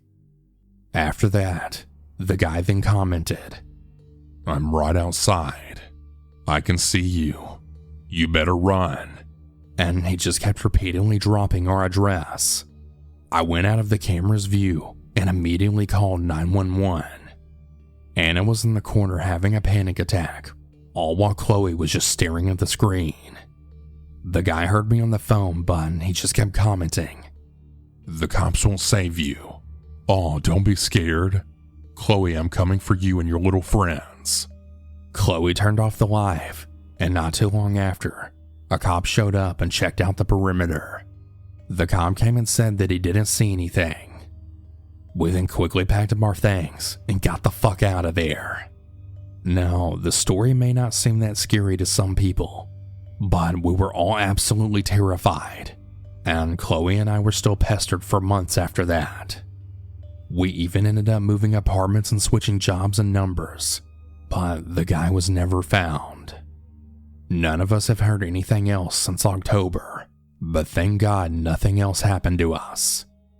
Please stay safe out there and be aware of your surroundings and what information you have online. Thanks for listening.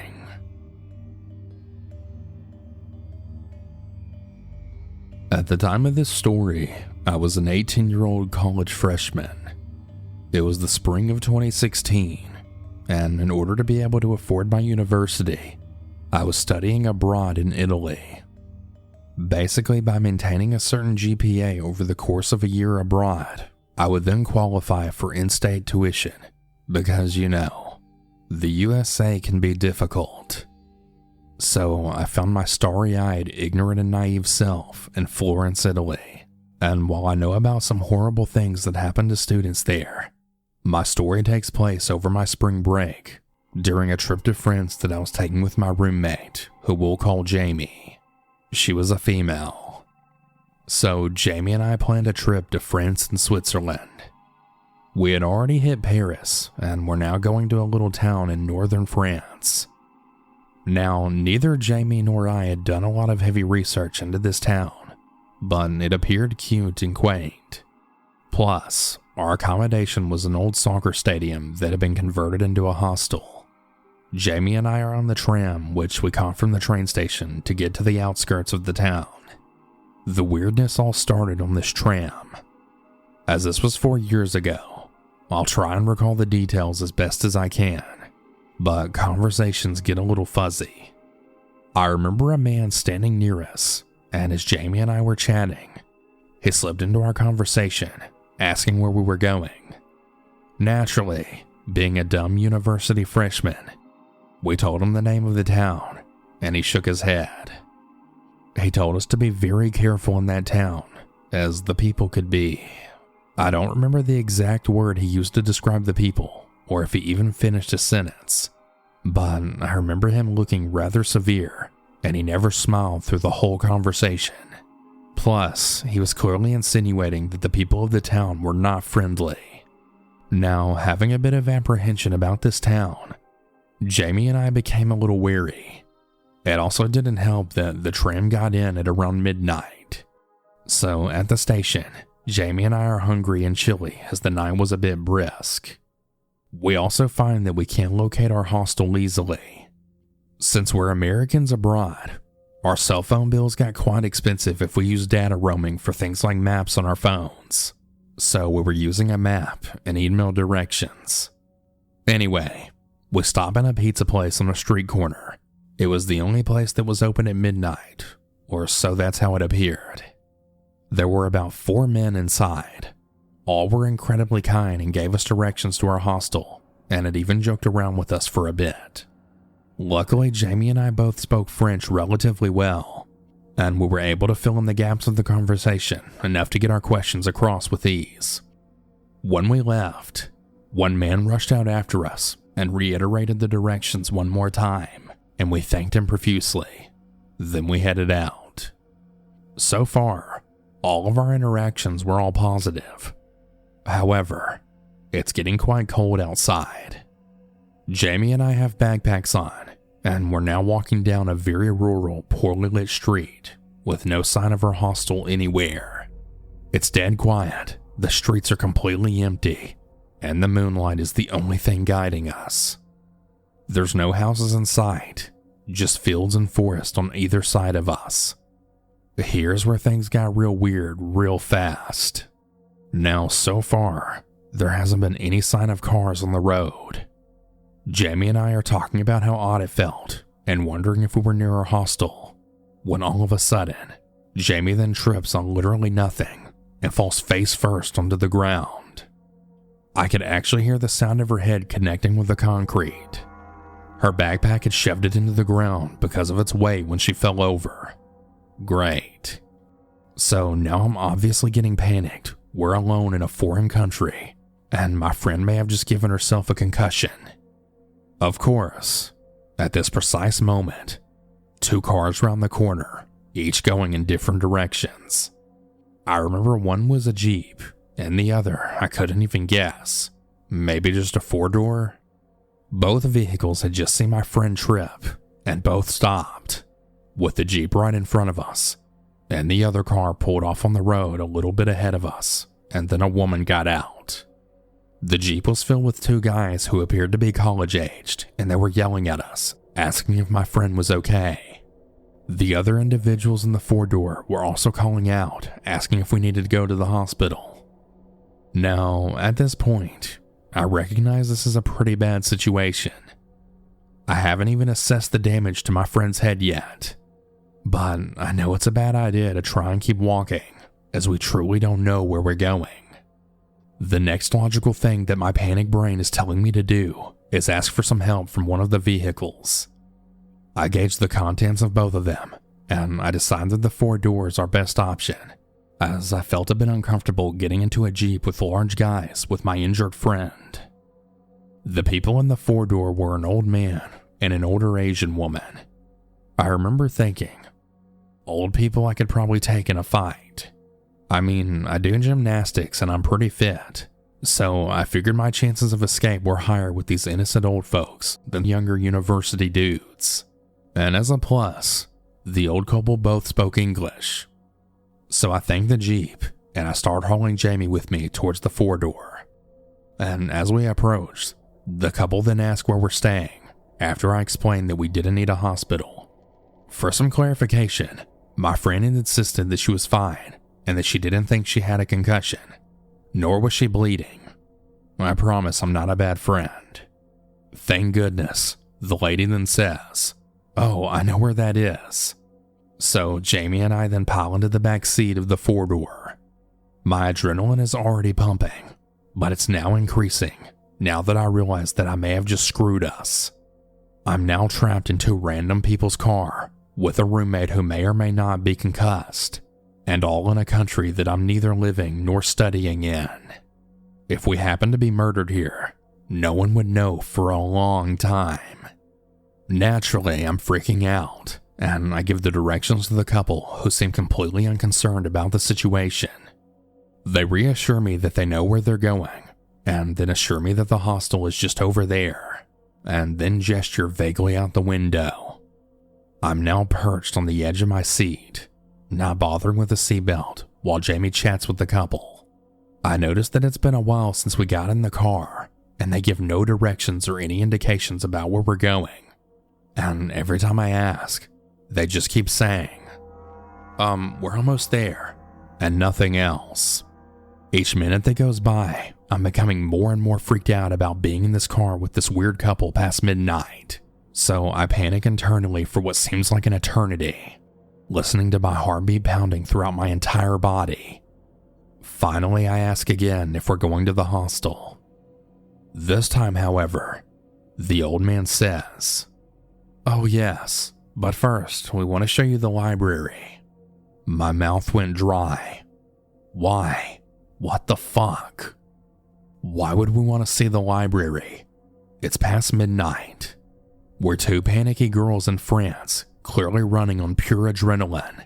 There's no way the library is open at this hour. Now I'm seriously beginning to panic. I reach my hand over the door handle and I plan my next moves very carefully. My brain begins to formulate a plan.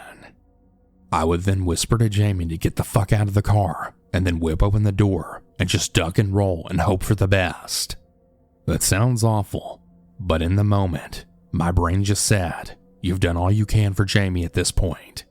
There's really no point in working any harder to develop a contingency plan for if she doesn't actually duck and roll out of the car. Before I can lean over to her, the car slows a bit, and the woman then gestures to the building in front of us, then sang, "This is the library. I work here." I honestly have trouble remembering what I said in response, and it was probably just something slightly rude like, that's great. Now can we go to the hostel? It was so odd. I'm not really sure if they thought by showing us around in the dead of the night would calm us down or something or what, but my brain just couldn't imagine why on earth this couple would think we wanted to take a tour at 1 a.m. after my friend had just slammed her head into the pavement. By the grace of God, the car starts moving again, and soon, we're pulling up to the entrance of a building that I can only assume to be the hostel. This isn't where the story ends, though. Of course, Jamie and I both thank the couple profusely, but also quite quickly, as I'm itching to get out of that car as fast as possible. But the old man then says, "Oh, but we'll walk you in." This was weird, because first of all, we were literally at the front door of the building, and they could easily just watch us go in, and then wave and then leave. And two, the door required a passcode, which I had written on a piece of paper that I was clutching at the time, meaning they couldn't technically walk in with us anyway. Thus, when leaving the car, I literally walked backwards toward the door, keeping my eyes on the man and woman the whole time, fully expecting at any second for the man to whip out a pickaxe to drive into my skull. I'm not really sure if they sensed the building tension in my demeanor or something else, but they walked unnervingly close to us as we went up the stairs. My eyes were darting back and forth between the two the whole time that I entered the code. The door clicks open, and Jamie and I thank them one more time, and then we dart into the hostel hallway, with me quickly shutting the door behind me. We then turn on our heels and then book it to the front desk. I know that nothing actually happened, but it's really impossible to describe that amount of fear and panic that had been caused by this encounter. I've honestly never been so unnerved by anyone or anything in my life. As a side note, Jamie and I ended up having a really lovely time in the town with no further issues. Although we did binge on rice cakes and peanut butter once we made it to our room to instill some semblance of comfort. I've told this story to a couple of people, including my ex, who asked why I didn't just call the police. The reason was, A, I didn't know the French police number, and B, if I did, I would be spending a small fortune for every second I was on the phone, and C, I wasn't even sure if our situation warranted the French police to be there. I certainly didn't want to be that classic American dumbass that called the police just because she was lost. I know I made some stupid decisions, and I learned a lot from them, but at least in the end, no one got hurt.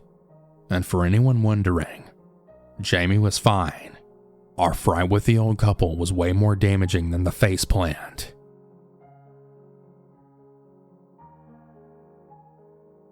My name is Franziska.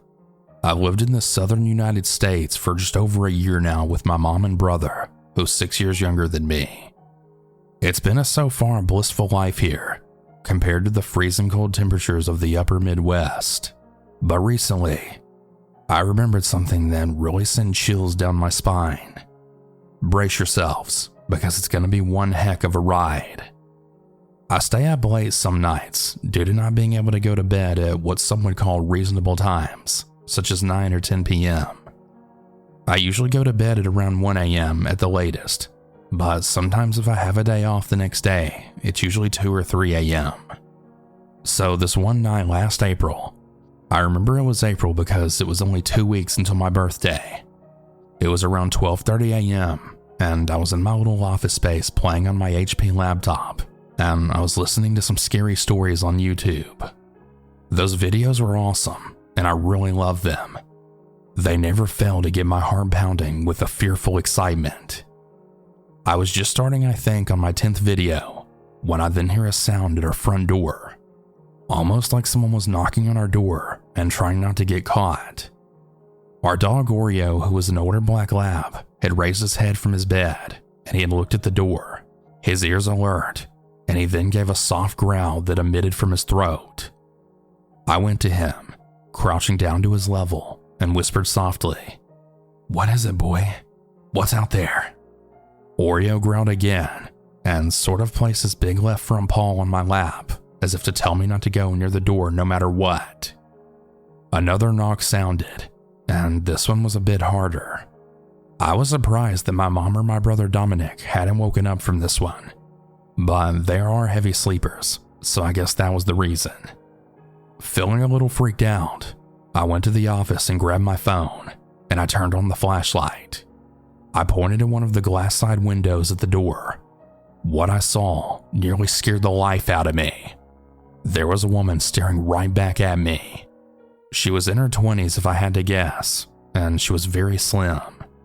Her hair was light blonde, lighter than mine though, like a bleach blonde, and it was pulled back into a long high ponytail. She was dressed in a tank top or a sports bra that was hard to make out due to the darkness and my limited lighting, and she also had sweatpants on. But her eyes were something I'll never forget to this day. They were wide open, like if you open your eyes as wide as you possibly can and just hold them like that. Yeah, those were the types of eyes I was staring into. They were blue, but very bloodshot and wild. I wanted to scream, but I was frozen. The woman then tapped on the glass, and I was so startled from the soft but rapid taps that I fell over onto my ass and scooted away in fright.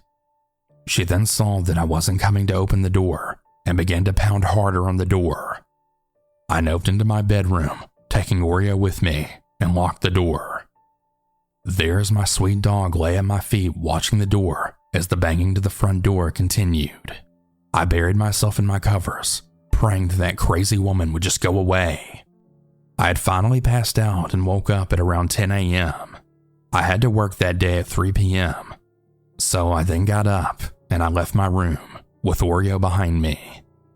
When I entered the kitchen, Dominic was looking at the feed from our security camera that is posted on the right side wall above the door. There in the footage, I saw the lady, and I then totally freaked out, saying, "Oh my God, I saw her!" My mom calmed me down, and Dominic replayed the footage. The camera could record sound, so we were able to hear her saying something loud. Dominic then furrowed his brows at the video and looked at me. "Franziska, can you hear what she's saying?" "I can't make it out at all. I'm gonna give this to the officer that lives near us, and I need to know exactly what she said if he needs to write a report." I told him to replay it, and I listened. The first phrase she spoke was right after she knocked the first time, when Oreo had lifted his head up to alert me of something not being right. She said in a calm, soft voice, "John, I can't. I just can't." I looked at the woman on the screen and repeated what she had said to Dominic. He nodded, but I think he had the same question as me. Who is or who was John? The next and last phrase she spoke was a mere 2 minutes after I noped into my room, and this one, it still sends chills to my blood to this day. "I turned my phone off so they can't trace me, John. I don't know." "Well, open the door and let me run in real quick to get it." "Get it? Get what?" Dominic and I asked the same thing at the same time. It was like we had dodged a bullet. We gave the video to our cop neighbor, and he then looked at us and asked if we knew. Apparently the woman had been high out of her mind on crystal meth and drunk on vodka. Not a good combo. And she had also broken into someone's house along with her druggy boyfriend, but they had apparently been caught and arrested. He then asked if we had seen their vehicle. We hadn't. It was a white van with a sliding door on the passenger back side, and it had no windows to see into the back. Dominic made a joke calling it the creeper van, and our calm neighbor said that's what they were planning. The girl had admitted that they were going to rob people, and if they had someone or a few people they liked, they'd take them too. We thanked our calm neighbor and headed home. Those two have never returned, and I feel only slightly spooked when I hear a knock on the door. Sadly, Oreo passed away in August of 2022 from old age, but I thank him every day for alerting to the sound and keeping us safe when he was getting to be an old dog. I want to say thank you to Oreo for protecting our family when it was just us alone at night with some cracked out lady and her creepy ass boyfriend in the creeper van. Be safe out there, folks. Always lock your doors at night, and if you can, install some cameras that take audio and visual surveillance. Ours were from Amazon, and they were definitely worth the money we spent on them. Also, if something doesn't feel right, get someone or call a neighbor or the police if it doesn't feel safe. Take care.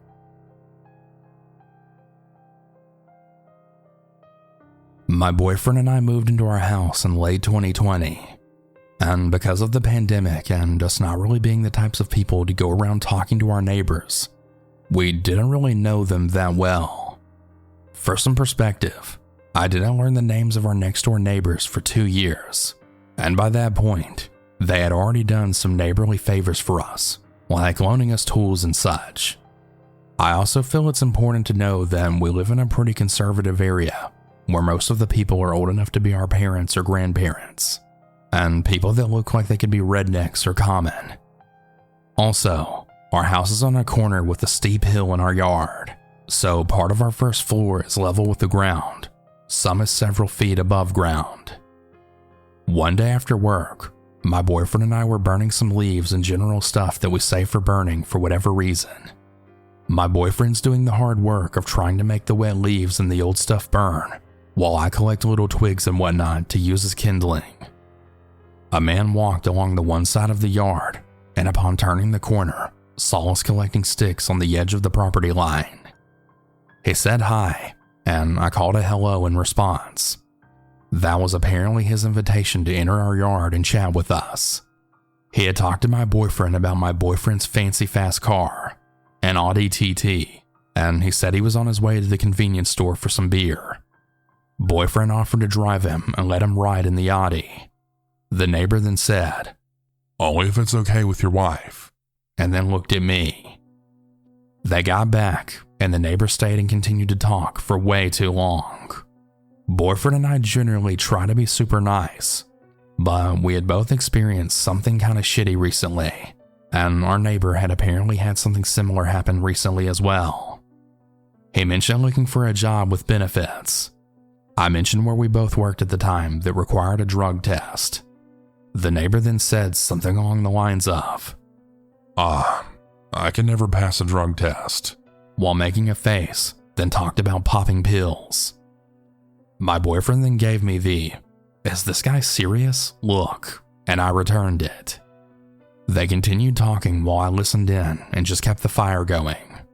Eventually, I noticed the neighbor started to get really shifty and uncomfortable. He'd jump and dart his head if he noticed any kind of movement, and he looked terrified when I moved to stoke the fire to give us some more light. He kept making hand motions and explained that he was trying to remember how to get home. The neighbor explained that he had to go through the swamp to get home, which we hit as odd because there is no swamp. There's a lake, but no housing that close to the lake, as there's a camp on the other side. Boyfriend offered to drive him home, which the neighbor then started wigging out and saying he didn't want anyone to know where he lived. And he then started talking about his kids, 2 of which I went to school with, and the oldest one was one of my best friends in high school. He talked so much shit about the one I was friends with, and I was honestly considering whether it would be worth it to fight this tweaker. Around 9:30 p.m., several hours since the neighbor arrived, I said I was going to head inside, saying I was heading to bed. In reality, I was just going to plug my phone in and then contact his kid that I was friends with. Neighbor hits the Midwestern knee slap. "Well, I best be going. and then stood, only to nearly topple and stagger around the yard until my boyfriend caught him, once again offering him a ride home, which again he denied. I watched him from inside, knife in hand, as boyfriend then realized the neighbor couldn't make it up our hill, and he then helped him before finally joining me inside. What made me ever more nervous was that my boyfriend locked the door when he came in. Our area has always been super safe. We've never even locked our door until that point. And once he was sure the door was locked, he then grabbed the gun from the top of the fridge and held it low. It didn't take long for me to get a reply from my friend in all caps saying, "Call the cops," with an explanation that he was a heavy drug user and that he had also molested her and her younger sisters. Then, she told me to Google his name. Well, I found a statutory rape case that was dropped against him because the victim didn't want to relive the situation for the court trials.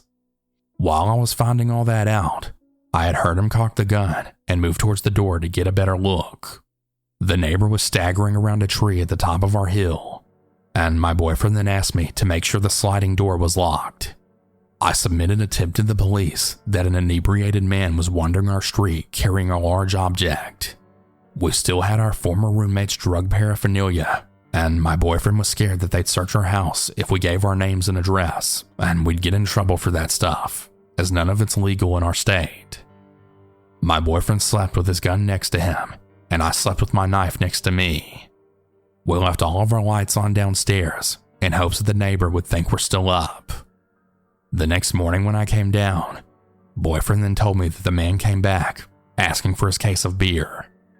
Boyfriend also explained that he took it with him, and the neighbor found it in another neighbor's driveway.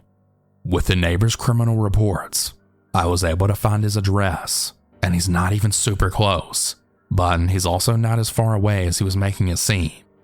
Neighbor came back once or twice to see if we wanted to hang out, but my boyfriend always answered the door with his gun tucked into his pants, saying we're busy. Now, all of this happened very close to one of my boyfriend's camping trips, and he even offered to cancel his trip so I wouldn't be home alone. After assuring him I'd be fine though, and he could still go, I was given another course on the "this is how you do this with the gun. Aim for here. Cosmetic damage to the house is nothing compared to damage to you. This is how to take someone down in hand to hand." All advice from my boyfriend. My boyfriend went ahead on the trip, but he called me every night to check up on me. We still see the neighbor occasionally, and if we're outside when we see him, we get inside as fast as possible. There was even some time where boyfriend would be nervous for me to go out and pick mulberries from our trees, just in case the neighbor saw me at the one near the road. We haven't heard from him since other than those occasional sightings, but if he tries to ruin another shitty leaf bonfire again, I'm calling the cops.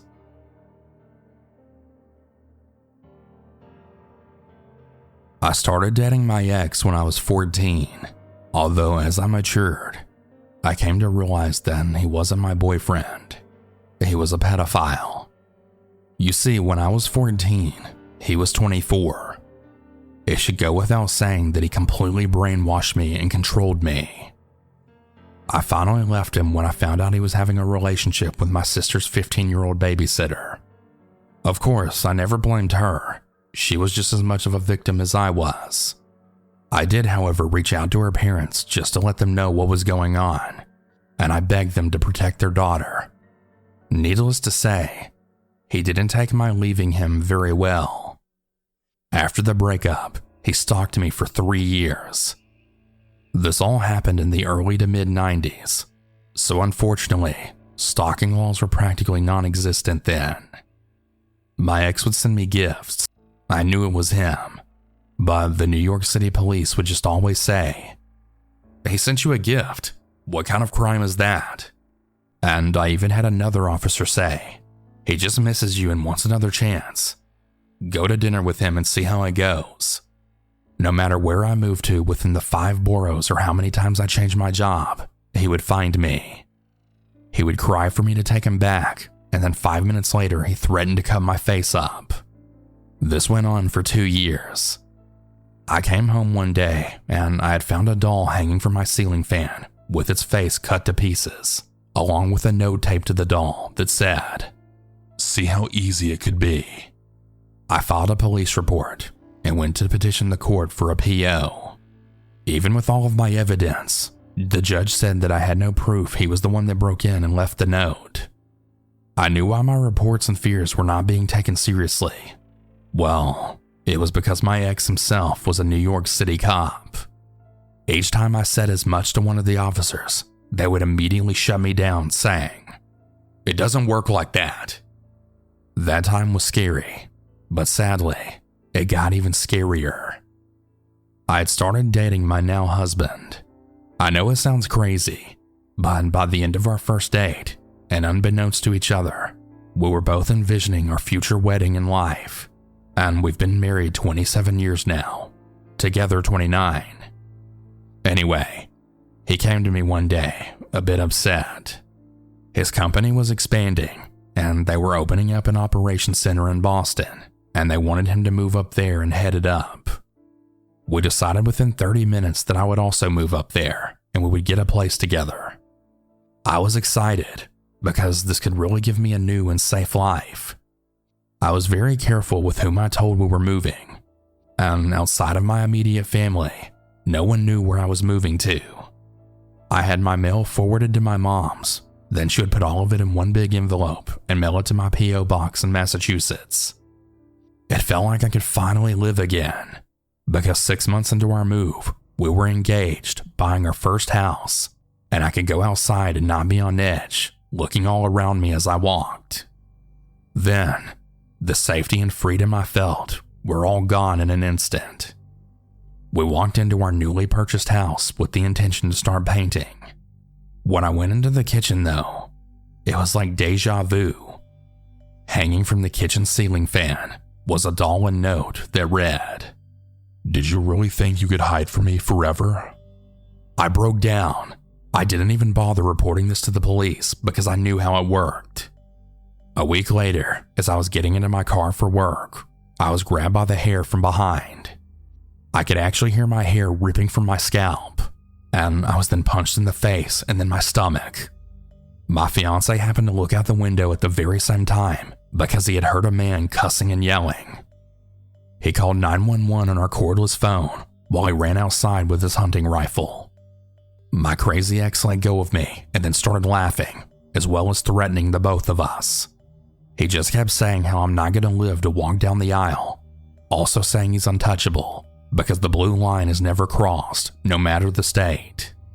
The police pulled up and they drew their guns on my fiance.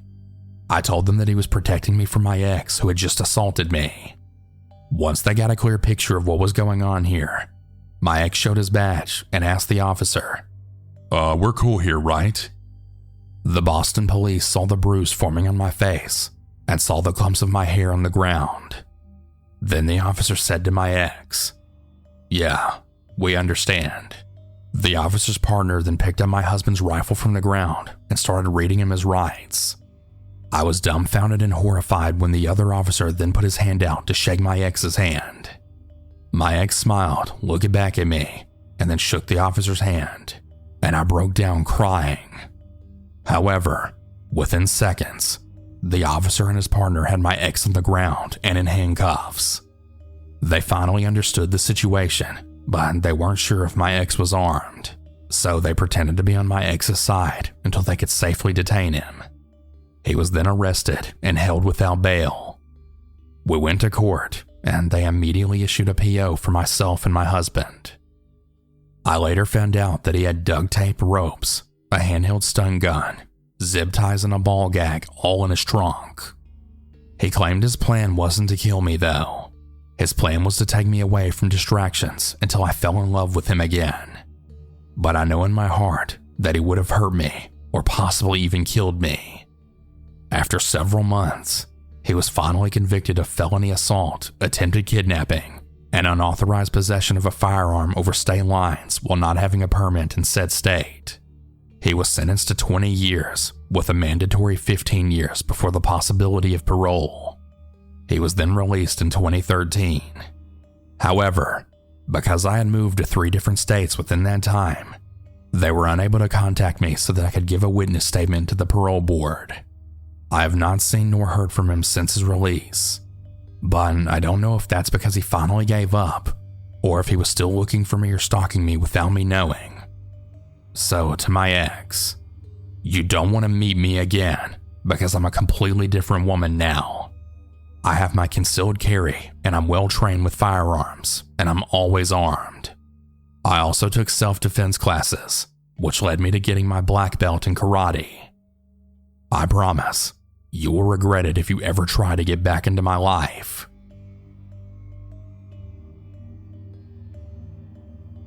My brother is a 16-year-old boy who's thin, weak, and short. On the other hand, I'm an 18-year-old male. I'm athletically built and tall. My parents had recently been hired for new jobs at our local clinic, and they were really struggling with time management. This left me and my brother most of the time home alone, which we understood, and we had no problem with it. However, one night in particular, I was obligated by my school to attend a camp that one of my extracurricular clubs was hosting in a different city not too far away. Ultimately, I decided I really wanted to go, as most of my friends had already confirmed they would be going as well. I decided not to tell my parents about the club. I mean, I'm already 18, and I believed it was unnecessary to ask for permission. Now that I think about it though, not asking for permission is yet to this day my worst decision ever. As night fell and my parents departed to their workplace, I began telling my brother everything he needed to know before I left that afternoon.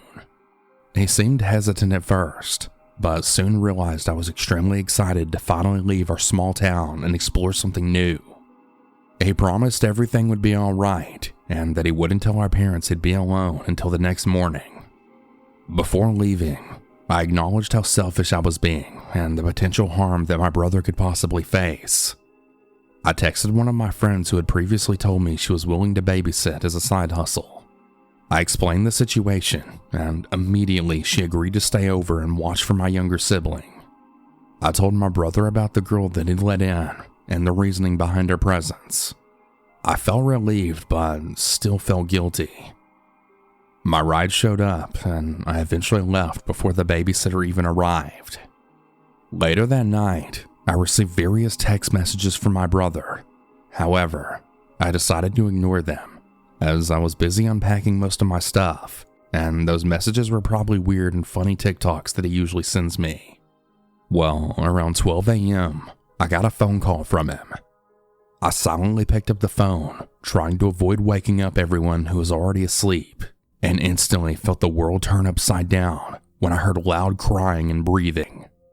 That was all I heard for the first 20 seconds, until I finally called out again.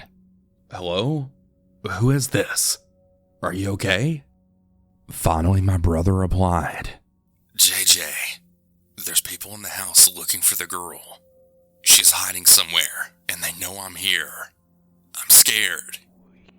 I initially thought it could be a prank, as it sounded so weird and almost pulled out of a horror movie.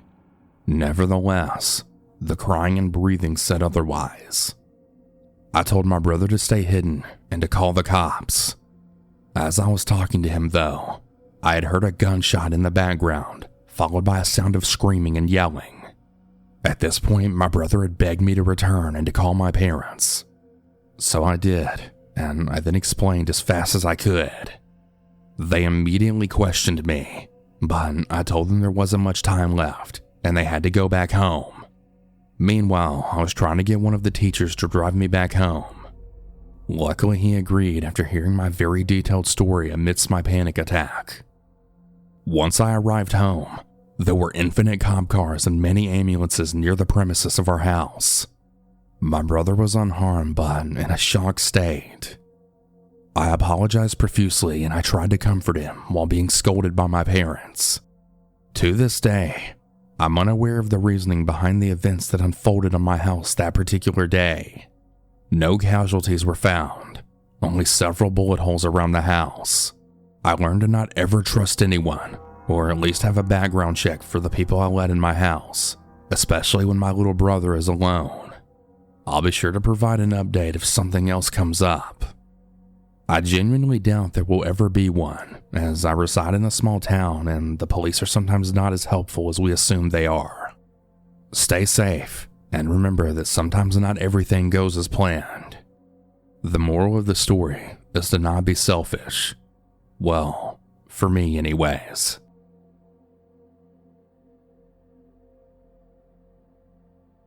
This event lasted less than 5 minutes, but was still one of the scariest moments of my life. My aunt and uncle, who were both major junkies, moved into our house when I was around 9 years old.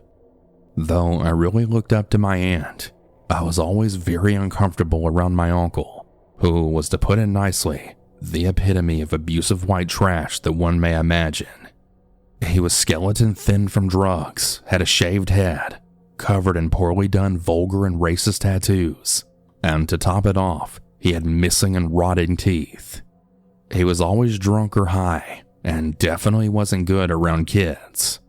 Well, one evening, my mother went out with my aunt, so my uncle was there, though he wasn't our usual assigned babysitter. Cass, my twin, and I had been taking care of ourselves and my little brother for years at that point, and we were certainly more mature than my uncle could ever be with all of his missing brain cells. Cass and I were hanging out in the living room while my brother slept upstairs in his room. My uncle suddenly came staggering out of his room, which was directly next to the living room. He squinted his eyes like he didn't recognize us. Now, we weren't afraid at all of our uncle, but we definitely weren't about to listen to him. Our uncle had then tried to kick us out of the living room, but we didn't have a TV in our room, so I'm sure that I said something that made him angry. More than likely telling him we didn't have to listen to him and that he had his own TV in his room. He marched back into his room, and I thought that was that. But then, he came back in holding a pillow from his bed. Before I could even begin to comprehend his intentions, he had stomped across the room and then pinned me to the couch, fully holding the pillow over my head. Even writing this, I can feel my heart pounding, and I'm having trouble completely catching my breath. I couldn't breathe, and I just remember throwing my hands about frantically trying to pull his hands off. I had bit my nails as a kid, so I couldn't even dig my nails into him. I was gasping for air and quickly losing consciousness when I then heard my sister screaming. I was about to fully black out when the weight lightened and I was able to throw it off, gasping like a fish out of water. Cass had jumped onto his back and he had flung her off, panting hard with such a cold look in his eyes as he staggered back. My uncle stormed out of the house cursing at us, and we immediately locked the glass bag door behind him.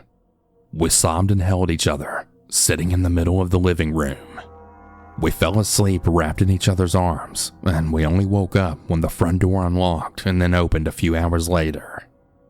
We ran to meet my mother and aunt at the front door, but they were both drunk off their asses and were giggling and shushing each other as they staggered in.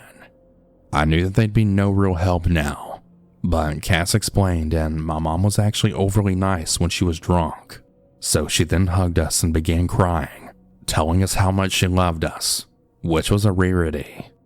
She and my aunt stayed up with us, them still drinking, and they turned on a horror movie and gave us each a shot. I know what you're thinking, but even at 9 years old, we weren't about to turn that down. When my uncle began banging on the glass bag door at 4 a.m., my aunt staggered over and told him to go fuck himself and to sleep outside for the night. He didn't come back for 3 days, but when he did, he acted like nothing had ever happened, and he avoided us like the plague. So dear readers, don't trust someone with your kid just because they're family, especially if they're family like mine. You never know what someone is truly capable of, especially in a moment of rage. This probably won't seem very scary to most, but it's one of the scariest moments of my life. If my sister hadn't have intervened, I truly believe he would have possibly killed me.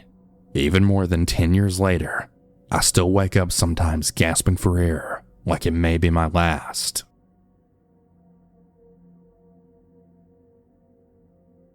My name is Thomas. One night, my friend for privacy reasons, who we'll call Aaron, was home alone for the weekend because his parents had left for a business trip. So he called me over and he asked if I wanted to have a sleepover. I had rode my bike around 7:30, entering from the back gate, and from his back door, I had then greeted him, and we ordered a pizza and played quite a few video games. We eventually got bored, so we watched a movie. Halfway throughout the movie, we decided to ding-dong ditch a few houses. After many laughs, we head back to Aaron's house. After a few minutes, we had heard a banging coming from the front door. We were shocked, but when we opened the door and there was no one there, we had saw a note that then read, "I'm coming for you." So we shut the door so fast, locking it from the top lock and the bottom one. Now, Aaron lives in a 2-story house, so keep that in mind. Neither one of us knew what to do, but we calmed down after we stated it could be a prank on us from the people in our school, because there was actually a prank war going on. So about another half hour into the movie, we both froze due to the sound of the front door then turning, when both of us just started thinking again about the creepy note we had gotten. When we both raced into his room, which is on the 2nd floor. "Oh shit. Dude, I forgot to lock the door," I said. As I said that, we had heard the back gate begin opening. Aaron was aggressively telling me to go lock it.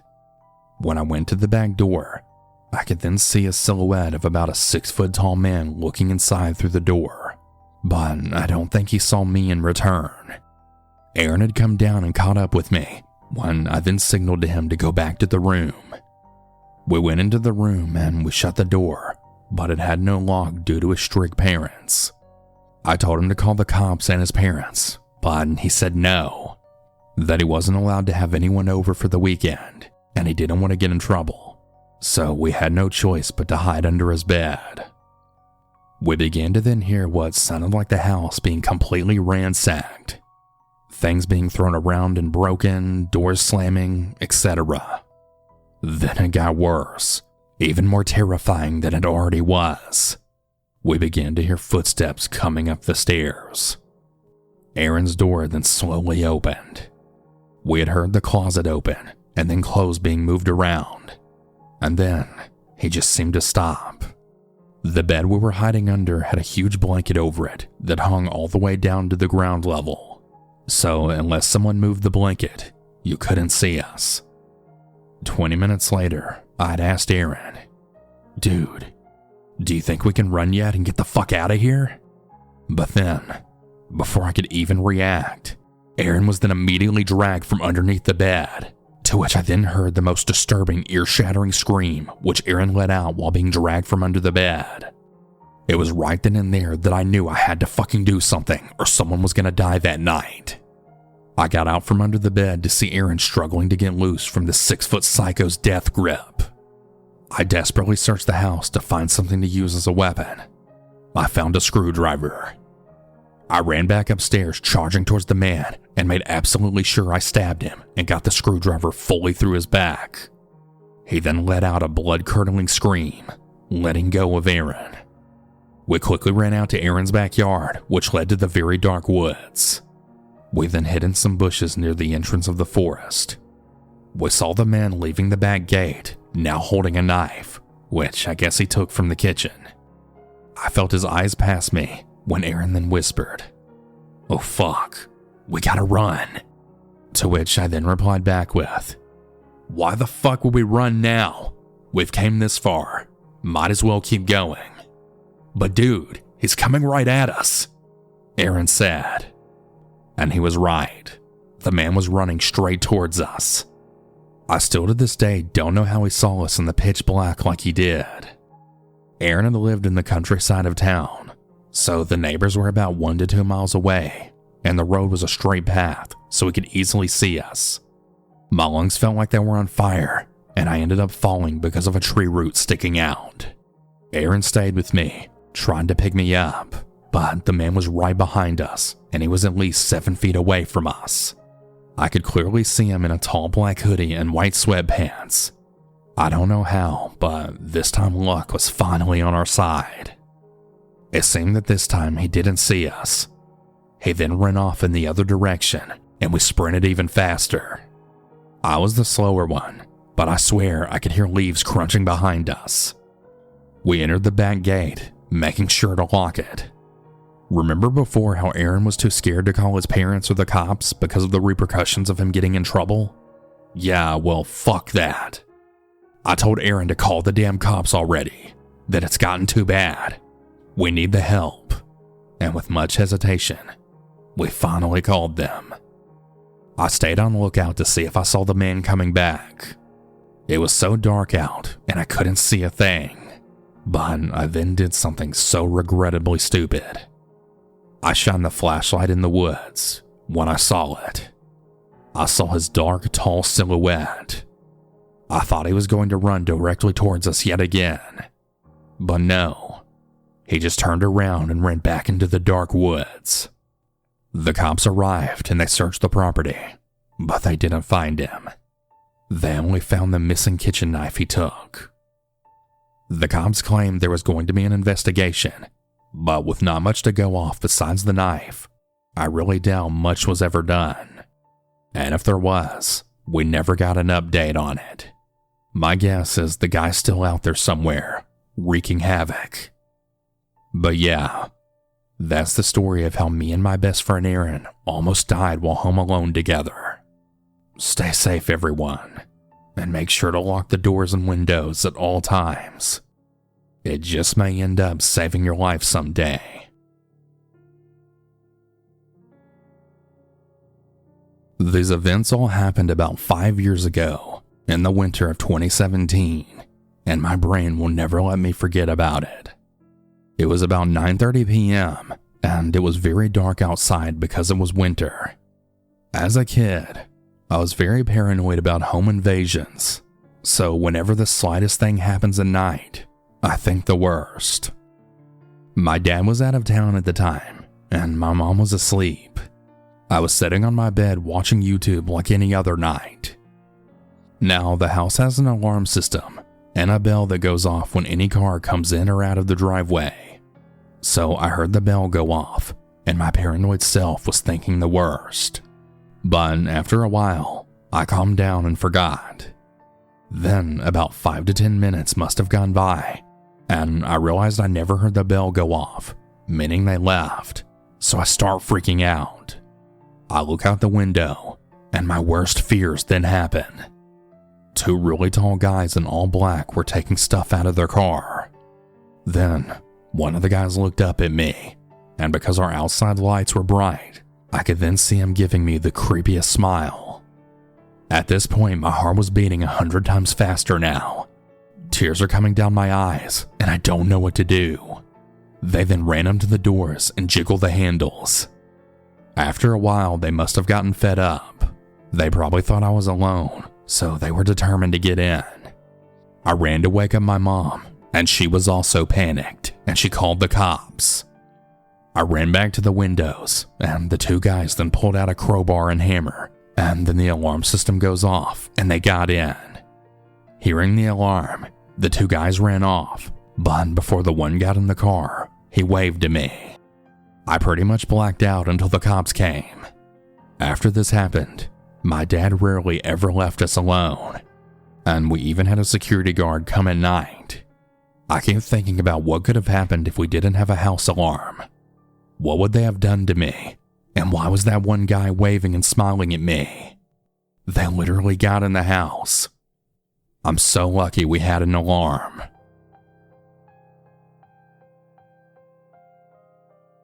I'm from Nashville, Tennessee. Before I continue with this next part, I want to go ahead and say that I deeply regret doing the things I did when I was younger, and I don't condone breaking the law or doing the kind of things that I did back then. But anyways, I used to break into people's houses or garages, and I would steal whatever I could find for food money, or really whatever I wanted to spend it on. I should also mention that I lived in a very bad part of Nashville, by the way, but I would stay with my grandparents who had custody of my older brother on the weekends. Well, this particular weekend when I was about 13, I was going through some people's backyards looking for unlocked cars or garages. Well, I happened to notice a back door was open, about 4 or 5 inches with no lights on anywhere downstairs. So being the 13-year-old kid that I was, I go into the house, and while tiptoeing through the house trying to steal stuff like TVs and game systems, as well as computers, I heard a high-pitched scream, but it was muffled, if you can understand what I'm saying. Well, that stopped me dead in my tracks and caused me to listen way more intently. After the muffled scream, I had heard a slap and what sounded like someone then telling them, "Don't bother screaming, because nobody can hear you screaming down here." So I slowly start walking towards the screams, and I found a door cracked open that led to the basement, and I could tell there was a light on in the basement. I end up laying on the floor and looking down the steps towards the center of the basement, and I see that a man and a woman are tied up to some chairs in the basement, and both are gagged. The difference was that the man had his head hanging limp, and he had blood all over his chest, and he didn't even look like he was breathing. When I saw this, I got really scared, and then I took off running, making all kinds of noise. I know that it was loud enough for the intruder downstairs to hear me and freak out and start running up after me, but I just ran as fast as possible out the front door. I didn't even bother unlocking the screen door. I just ran right through it and ran down to the corner house, who I knew the owner was a firefighter. I start beating on his door, screaming for help, that there's a man chasing me trying to kill me, like he did the neighbor. Well, this really freaked out the homeowner, and it caused him to pull out a weapon on me first, until he noticed the deranged man running behind me at full speed, who had a machete in one hand and a kitchen knife in the other. Without saying a word, the fireman opened fire and he shot the guy in his leg, which caused him to fall, and it also caused the kitchen knife to go right through his own neck. I believe that actually killed him on sight. I never heard him make any noises, but I was making enough for myself at the moment. The fireman called the police before heading towards the neighbor's house that the man came from, and he then found the wife barely clinging to her own life. But unfortunately, the husband was pronounced dead on the scene. What I heard around the neighborhood afterwards was that the husband had been in a car accident about 6 months before this, and the said crazy man's wife had apparently died in that car wreck. This caused the man to go crazy and start drinking and doing drugs until he just didn't care about living, and he just wanted everyone to suffer like he and his wife had. So he went to the man's house and he tortured him and his wife for hours until he passed out from the pain. The intruder slit the husband's throat, and before chasing me, he slit the wife's throat as well.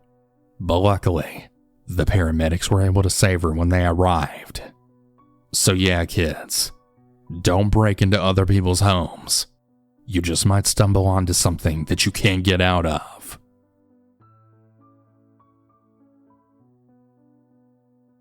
A little bit about me. I was 17 at the time and I'm a female, and this happened to me in April of last year. So I was about to leave to go get pizza, and as I was about to back out of the driveway, this man then appeared out of nowhere. This man had a green shirt on and had an exterminator outfit on as well. He startled me, so I had turned off my car, and I tried to be as polite and as nice as possible to him to really avoid anything to happen, because I was out there alone with him in my garage with no one else around me. He then starts to tell me that he was an exterminator and that his car was parked somewhere in my neighborhood, which really had alarm bells going off in my head, especially when he startled me by being all the way up in our driveway. He had asked me if I was the owner of the residence, and I politely said no, but I told him, "Why don't I go get my mom so you can talk to her?" My mom comes outside, and in our garage we have a handicap ramp, and he's literally almost at the lower part of the ramp, and me and my mom were at the top part of the ramp. The man starts talking about how he's an exterminator, the same stuff he was saying to me, and my mom just said thank you, but we already have an exterminator, and to have a great day. Well, the weird man proceeded to start harassing my mom, and my instincts then told me to go inside of the house. I went inside my house, and I opened up the knife drawer, and I pulled out the biggest knife out of the drawer. I opened the garage door, And at this point, my mom had told him to get off our property for like the third time, but he just wouldn't leave. So I'm just standing there tapping the knife on my leg with my head tilted to the side. And the strange man didn't even realize that I went and got a weapon for me and my mother's protection. Things then began to get really heated, and my mom told me to go get her gun. Well, there's a lot of stuff that could have gone wrong with this approach. First off, I had no clue where her gun was at, and I was definitely not about to leave my mom out there with that strange man all alone. Who knows what kind of weapons that he could have had on him at that time. I hold the knife up, and I then tell him, "Get the fuck off our property." And I say this several times to him. I then also proceed to say, "Dude, back the fuck up." He's still standing at the end of the handicap ramp, and he gives me this creepy, sinister smile while doing so. And only then does he finally proceed to leave our property. Well, come to find out, he was walking around our neighborhood for 5 hours straight. I even have a video from our security system cameras of him walking through our lawn, as well as a photo of him walking around our neighborhood. Please, everyone, always stay alert and aware, and never let your guard down. Especially if someone you don't know shows up randomly asking you if you want some services to be done on your house.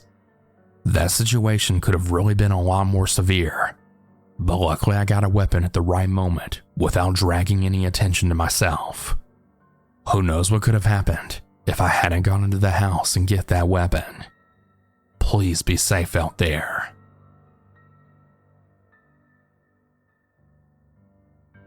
I would like to be kept anonymous for this story. The story happened 3 years ago when I was 14. Me, my sister, and my grandma went to go visit my unstable aunt at her home. All I really remember is going grocery shopping with her. After we left the store and took my aunt home, me and my sister, who I'm going to be referring to as Sarah for privacy reasons, had helped my aunt unload her groceries and then took them in the house. My aunt was renting a room at the time, so she lived with a lot of people. After I left the groceries at her doorstep, me and Sarah began walking to her car, where out of nowhere, the landlord's dog then bit me. I'd yelled at the dog, which the landlord's idiotic kids snickered at. Now, this isn't the scariest part of the story, and I hope I'm not dragging this story out, but I just felt like I should add that part. After we said goodbye to our aunt, we left back home. We got the subway on our way, and my grandma then told us that she needed to go somewhere important. So she dropped me and Sarah off at the next corner next to a stoplight so that we could walk home. Me and Sarah just talked along the way until a car passed us. Now, at the time, my sister really liked to mess with people. I guess you could say that she was kind of a bad girl. At least that's what she would say.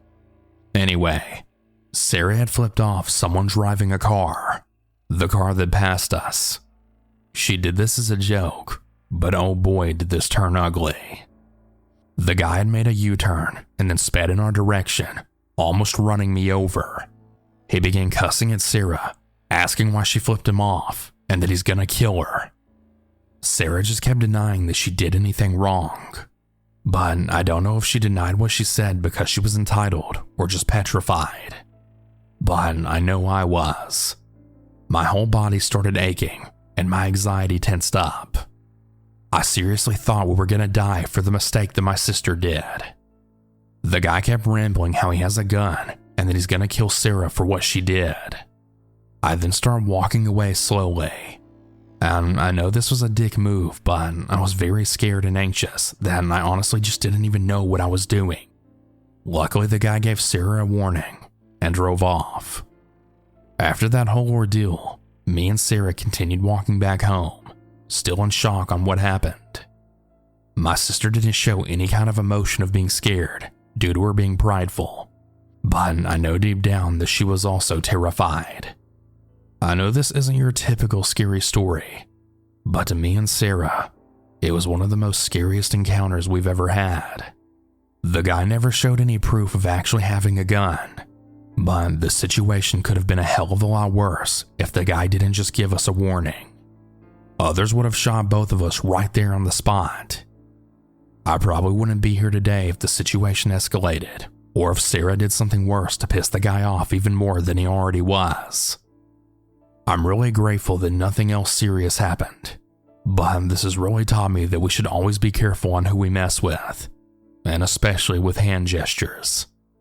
Truth be told, Sarah stopped flipping random people off ever since that night.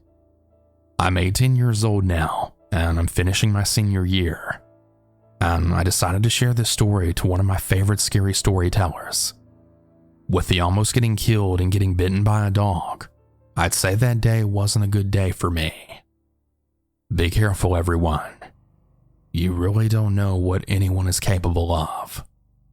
Thanks for listening.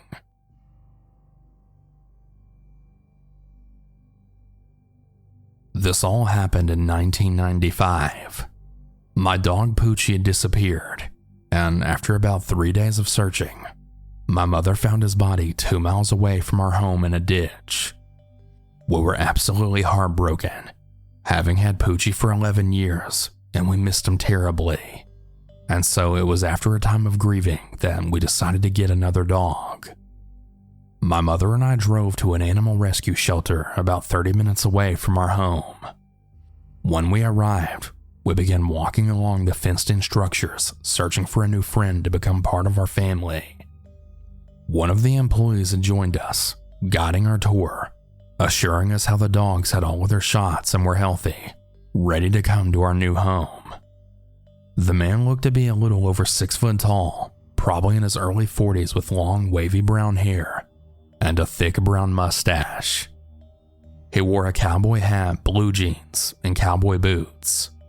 And there was something about him that just gave me the absolute willies.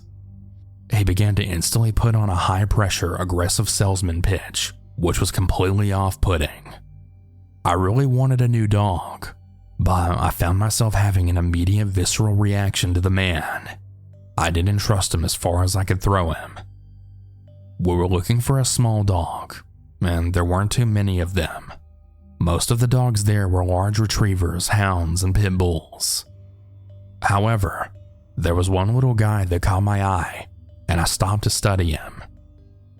The man had just given the spiel on how all the dogs were in good health and vaccinated, when I then watched as this small dog squatted and proceeded to have greenish-brownish diarrhea right in front of me. "This is what you call good health?" the man promised.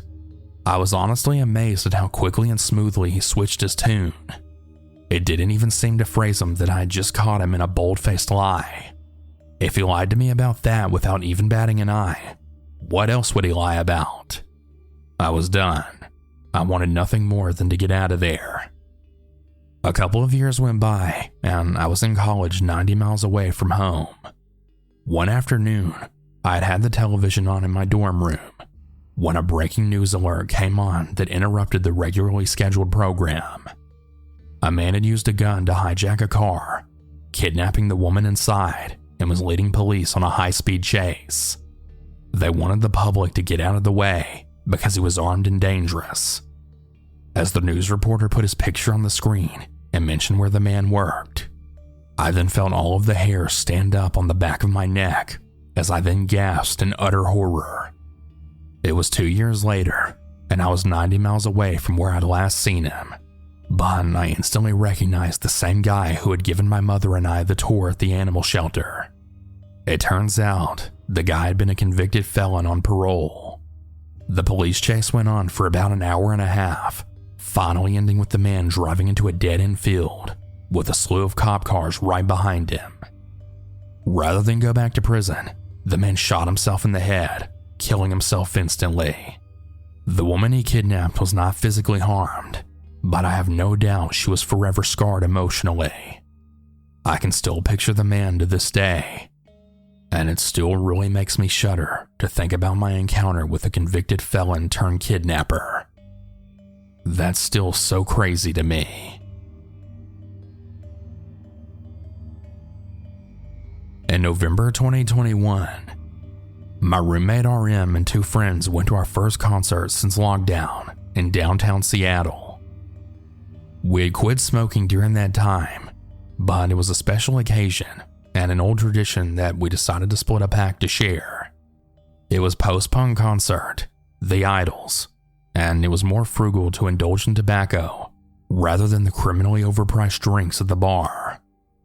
The show had a late start, as the lead singer was suffering from a case of food poisoning, but he later pulled it off like a champ. A real pro. By the time the show was about to start, it was getting late, and RM and I were about halfway through the pack of cigarettes. We would go off around the block of the venue to a quiet corner on the sidewalk of an intersection, with a four-way stoplight and crosswalks, where a few surviving bars were still open across the street. Now, this was the tail end of the lockdown, so there were far less people wandering around. Now, neither I nor RM normally smoke cloves as our nicotine of choice. At the gas station, I had asked for a pack of menthols, then I impulsively switched to clove cigarettes, which had less in a pack and were slightly more expensive, to savor the flavor. My roommate wasn't as thrilled about my selection, but hey, we could give the extras away rather than take the rest home and restart a bad habit. The show was finally about to start after a 45-minute delay. It was just the two of us alone without any fellow smokers on the sidewalk of the intersection, as we then indulged in destroying our lungs and throats. We were both reminiscing about the past shows when a man in his early 40s walked past us to cross the street with the green crosswalk glowing bright in the chilly November night. The man took one step into the street and paused, one foot on the sidewalk and the other in the road, long enough for both myself and RM to take notice and wait for a reaction to this odd behavior.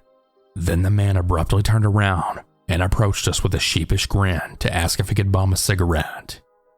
I and RM relaxed, as the man's behavior was of him losing the battle with temptation, as we admittedly ourselves did.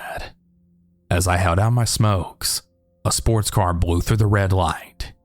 It was right at that moment that the man would have been halfway across the street. I have no doubt in my mind that he would have been killed instantly, or both me and RM would be dead or horribly injured if the driver had tried to swerve and lost control of the car. In 2 blinks, the sports car was gone, peeling down the street like a complete jackass going around 60 miles per hour in a 20 miles per hour zone. It was one of those real, did that really happen type of moments, and both RM and I both exchanged a stunned, what the fuck, look as the man then rambled how he hadn't smoked clove cigarettes in 15 years and the sin was just way too much to resist. That poor bastard never even heard the speeding car, nor realized how close he was to becoming a bloody smear on the pavement. He thanked us for the clove and finished crossing the street, still with a solid green crosswalk light, happily smoking away as he then made his way into one of the bars. If I hadn't given in to my last-minute impulse to buy cloves over menthols, that man would have been dead, with myself and RM caught in the crossfire. That car was driving so fast that nobody had heard it coming. RM and I have quit smoking since, and we still occasionally talk about it, how vivid that moment has ingrained into our minds of that man standing with one foot in the road and the other on the sidewalk. A moment when an invisible coin was tossed with the three of us and that jackass driver's fate all in the air. I still get chills thinking about it. Thankfully, the man couldn't resist scratching that old itch, courtesy of his guardian angel, or whatever else you want to call it. But yeah, that's the end of my story. And please everyone, don't drive like a jackass.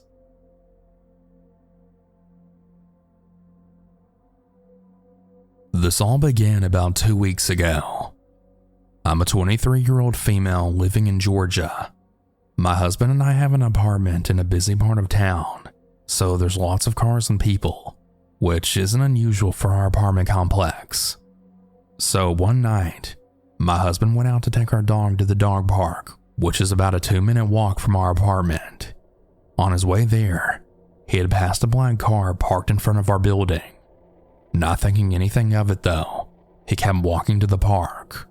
When he was coming back 10 minutes later, the car was still there. He thought it was strange, but just figured the person was on the phone or something. He walked up to our floor where our apartment is, and he came inside, locking the door behind him. Not even a minute later, we hear a loud knock on our door, followed by pounding. My husband gets up from the couch and goes to see who it is through the peephole. There was a guy in a red hoodie standing in front of our door with his hood up, hiding his face. He then stopped knocking after 30 seconds, but still stood there for a good 3 to 4 minutes.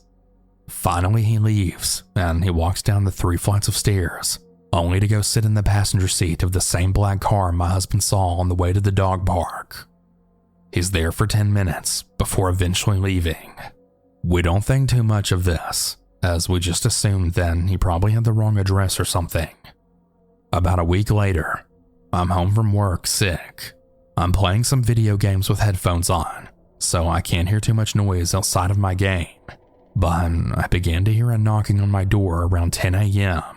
But I just assumed that the noise is from my game, and I go back to playing. I hear quiet, slow knocking off and on all morning and into the afternoon. Each time I would pause my game and quietly walk to our door with my phone in hand, ready to call my husband and the police should anything happen. Every time I would look through the peephole to see who was knocking, no one would be there. The last time I heard knocking was around 4 p.m. I heard it louder this time, and I walked to the door with my phone. And as I look through the peephole, I then realize it's the same guy from a week ago in his red hoodie. I leave to grab my gun, and when I come back not even 10 seconds later, he's gone again. I call my husband, who's now leaving work early, and he then encourages me to call the non-emergency police line, which I do. They send an officer out to our apartment, and we tell them the whole story. He thinks it's really strange, and he doesn't even blame us for feeling on edge. He then reminds us that Georgia is a stand-your-ground state, meaning that if someone threatens you in your home, you have the right to use deadly force to defend both yourself and your property. He also tells us that they'll start sending patrols to drive through our complex more often, and to definitely call them again if we see the car or suspect again. It's been about a week, and he hasn't come back yet, but every little sound that I hear, I jump thinking it's that guy again. I don't know what he wants or what he plans to do, but just know that my husband and I own several firearms, and we're absolutely ready to defend our property and each other should this man come back again. Thanks for listening, and y'all stay safe.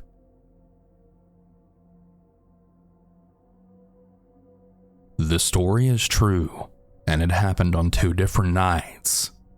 I live in a decent-sized town in Virginia. I was hanging out with my 2 close friends. Keep in mind we're all around 18 to 19, and we're not small, me being a 6'5", 220-pound man.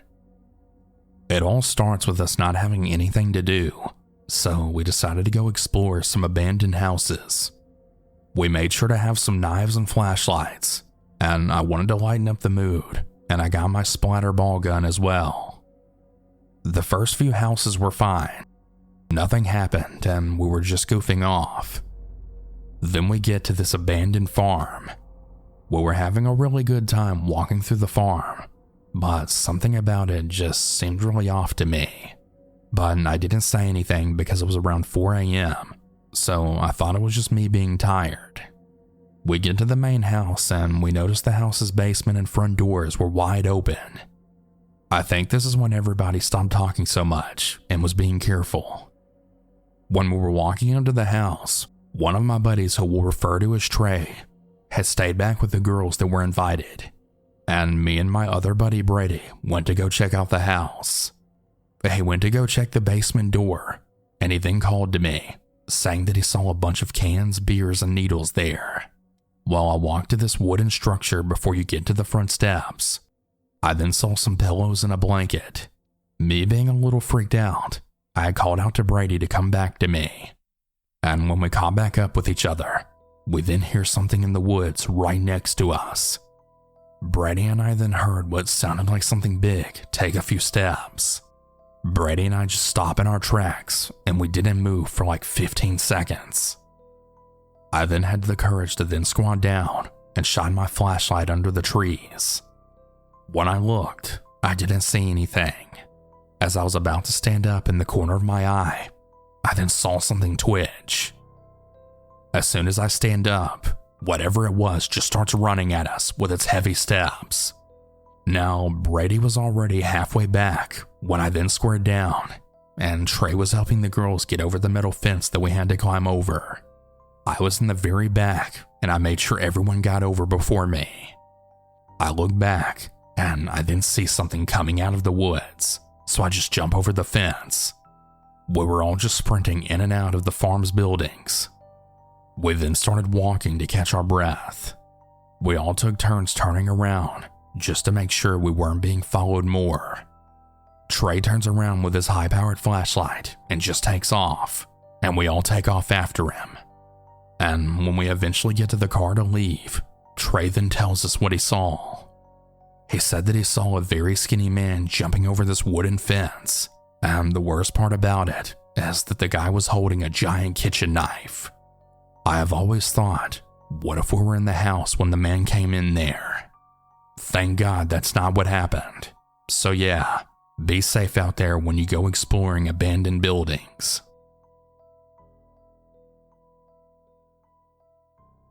I had just started dating my now fiance at the time of this story. Since we were fairly new into our relationship, we wanted to go out and explore for our date night. It had started with a dinner, followed by a movie. The movie got done around 10 p.m., and we decided to take a drive. I took her to the area I grew up in, and I started showing her around. We ended up hiking at a trail at one of the nearby mountains. The moon that night was somewhat covered up by clouds, and there wasn't any streetlights to guide us. I parked the car and we sat there for a minute looking at the mountain view against the backdrop of the city. I told her there would be a good view of the city from the top, so we decided to start hiking. The first part of the hike is a bunch of old railroad wood that was then repurposed to make stairs. We started the climb, and it was beautiful, as the air was really nice and cool, and we had nothing but the sounds of nature all around us. Halfway up the stairs, we stopped to take a break, as they're pretty steep, and there's over 150 steps. As we stood there taking in all of the scenery, we both felt a sense of dread come over us. I didn't say anything as to not freak her out, but then she said, "Do you hear that?" I listened closely, and I heard a faint sound of bushes and leaves being trampled. It sounded like someone or something was trying to sneak up on us. I looked around frantically to see if anyone was around, but being 10 o'clock at night, nobody was to be seen. I then told her, "Let's get out of here." And as we started our rather rapid descent down, we both heard a growl right behind us. We booked it down the stairs at record speed and back into the road. We ran to the car and got inside, locking all of the doors. I double-checked my back seat because I've heard way too many horror stories about someone being in the back seat. I started the car and I turned the headlights on to see if we could see it. I scanned the windshield, but I didn't see anything or anyone out there. I put the car in reverse, and as we backed up, we saw them. There were about 5 people in robes making their way down the side of the mountain. We were horrified. It was way too dark to see if they were holding anything, but we could definitely make out the outline of these people. I stepped on the gas and got us the hell out of that parking lot. We got into the main road and then booked it through the little town. We were both freaked out, as who knows what they were doing there. They looked like your typical devil worshippers that you see in movies, but the atmosphere they gave off is impossible to describe. It was like a cult. Needless to say, we never went back to that spot.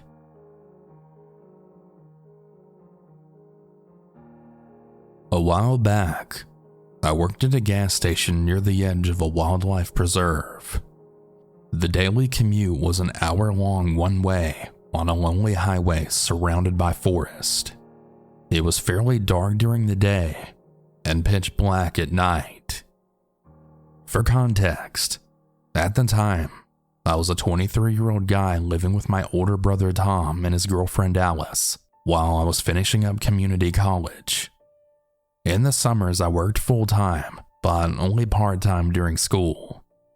I didn't own a car, but Tom had an old Toyota pickup that he said I could use. It worked all right, except there was a problem with the radiator. It was leaking somewhere, and it would heat up when the fluid got very low. Tom told me I had to watch the fluid until he could get around to fixing it, which he never did. It was August on a Monday, and I'd been out all weekend, so I slept most of the day. My shift didn't begin until 10 p.m., so I wasn't worried. I let myself slip in and out of sleep until I heard Alice and then later Tom come home.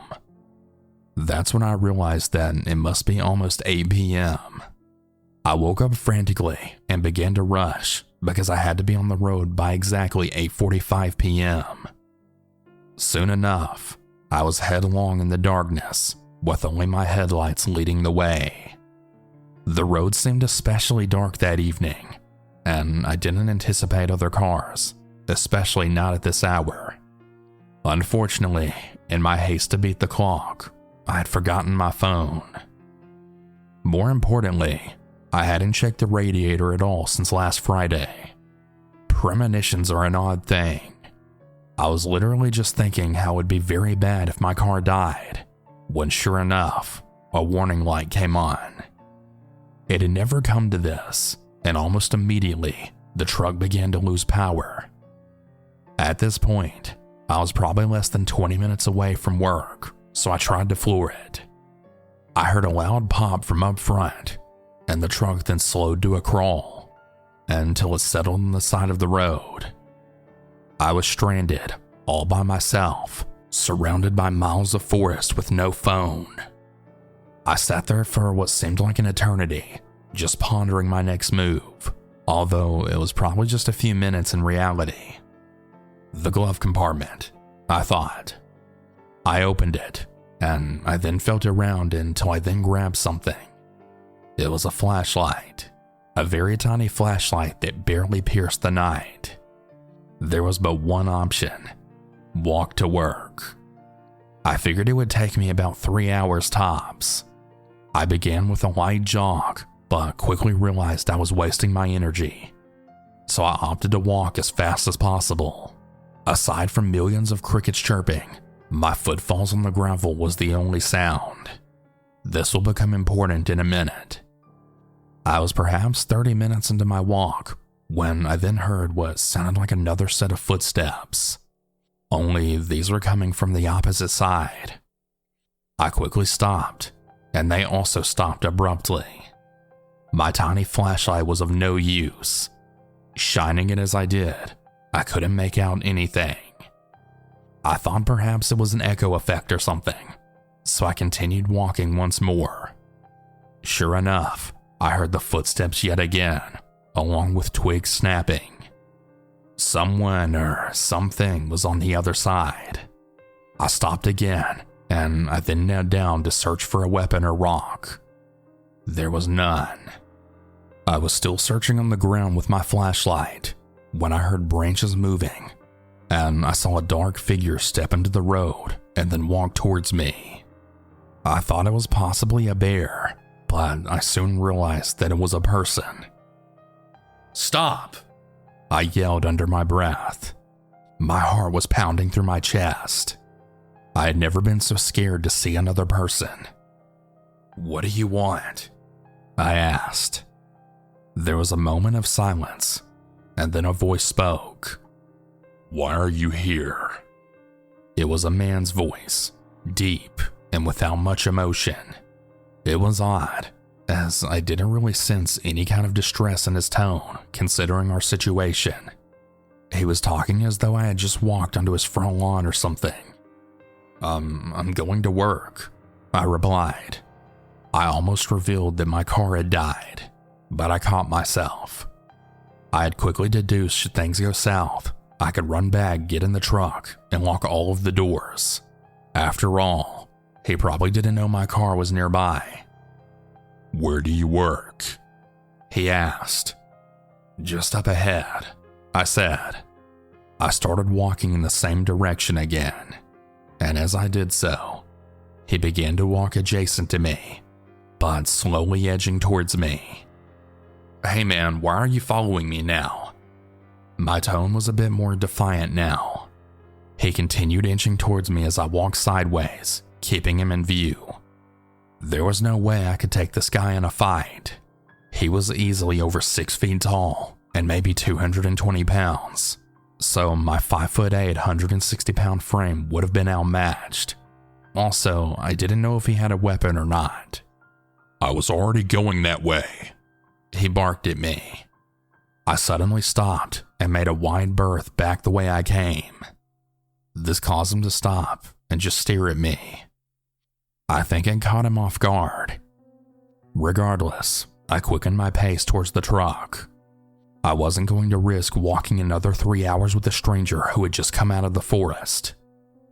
About 10 minutes later, I hear heavy footsteps from behind, and I turn around to see the same guy sprinting towards me.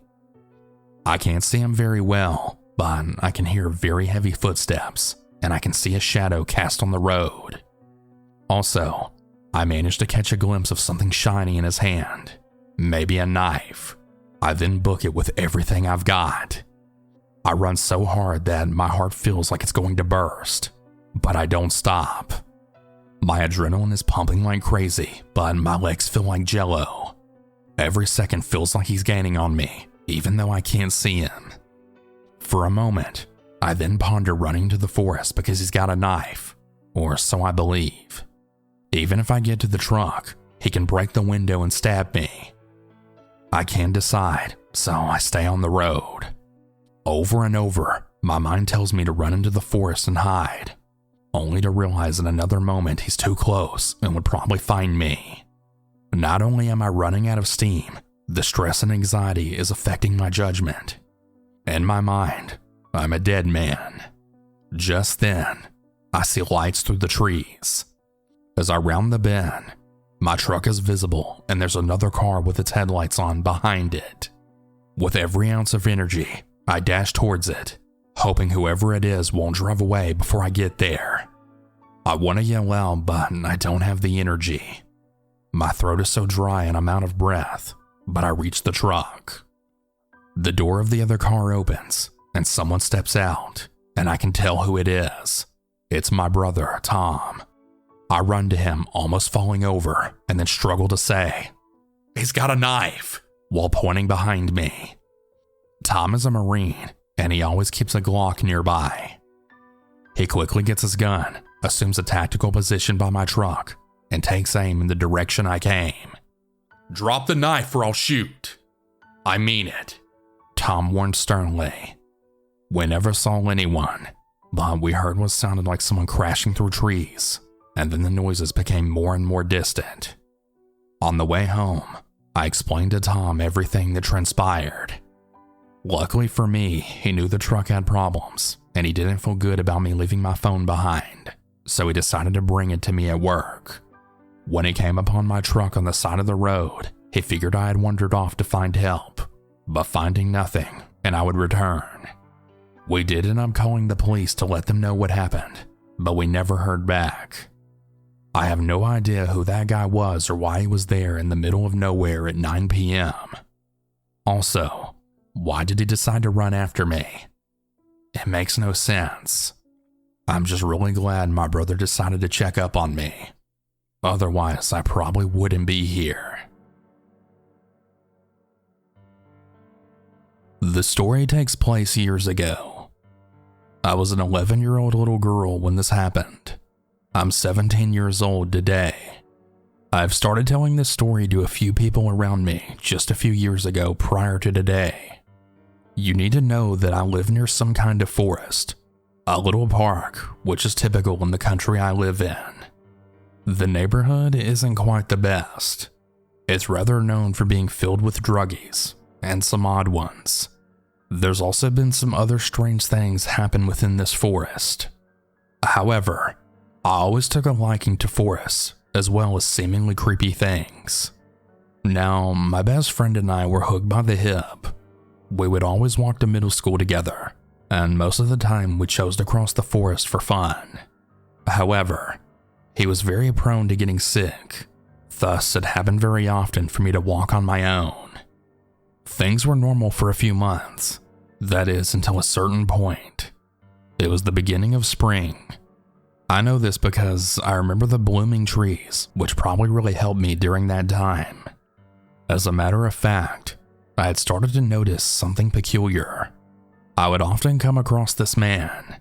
I really hated looking at people in the eyes, so I don't quite remember his face, but I do remember that he had glasses and he walked really fast, as well as his curved back. He seemed a bit old, maybe 40s. Well, the days went by, and my best friend and I would sometimes see him in the forest. It was very irregular, plus we didn't always cross it. However, at some point, I had noticed him looking at us, and always being close by as we exited the forest. One day, however, I had really regretted ever going into the forest on my own. As I usually did, I had crossed the path. It's a path near a road, which is why we sometimes didn't go in it, if that makes sense. This is once again one of the times where my friend got sick. I thought it would just be normal like always. I mean, nothing had ever happened before, so why not, I thought. I was deadly wrong. A few minutes in, and I hear footsteps behind me. I didn't think much of it at first. I just figured maybe there was someone behind me also walking in the forest. Nevertheless, I felt something crawl in my spine. It was sickening. It felt wrong. The footsteps were fast. I'm a fast walker myself, thankfully, so it seemed normal to walk faster. However, I needed to be sure. I was fearing that maybe I was just being paranoid, so I started to slow my pace and listen to his steps. And he slowed too. I walked faster a few moments later, and again so did he. This confirmed it for me that I was being followed, all alone without anyone near me, except for the ones who were on the road. I walked fast, a bit faster than usual. He also got faster and faster. The faster he got, the faster I tried to walk. Now, the path within the forest is rather short, so once exited, I had felt some confidence, even though he was still behind me. I used his shadow as a way to know how close he got. I decided to cross the road, not only to see if he was still following, but to also see his face and have an excuse to see how he looks. It was that same man as before. The man that I saw so many times before with my best friend. Without even thinking, I ran as fast as I could. The main road was close now, and many people were there. I'd made a run for it, and once I got there, I had crossed the main road, then turning back to see nothing. I didn't see him there anymore. He either turned back or he took a hidden path near the forest. I didn't go back into that forest again all alone for years, and I never did see him there again. Needless to say, I do go in it nowadays. However, I'm always on high alert. At some point, I realized this man, whoever he was, he probably came into the forest daily or irregularly, or whatever it was, to check on our schedule and wait for the right time. I really don't know if he actually would have done something, or if he actually had some kind of crazy plan. I'm just really glad nothing else happened, besides me being terrified out of my mind. If you too happen to go into a creepy forest, please be careful.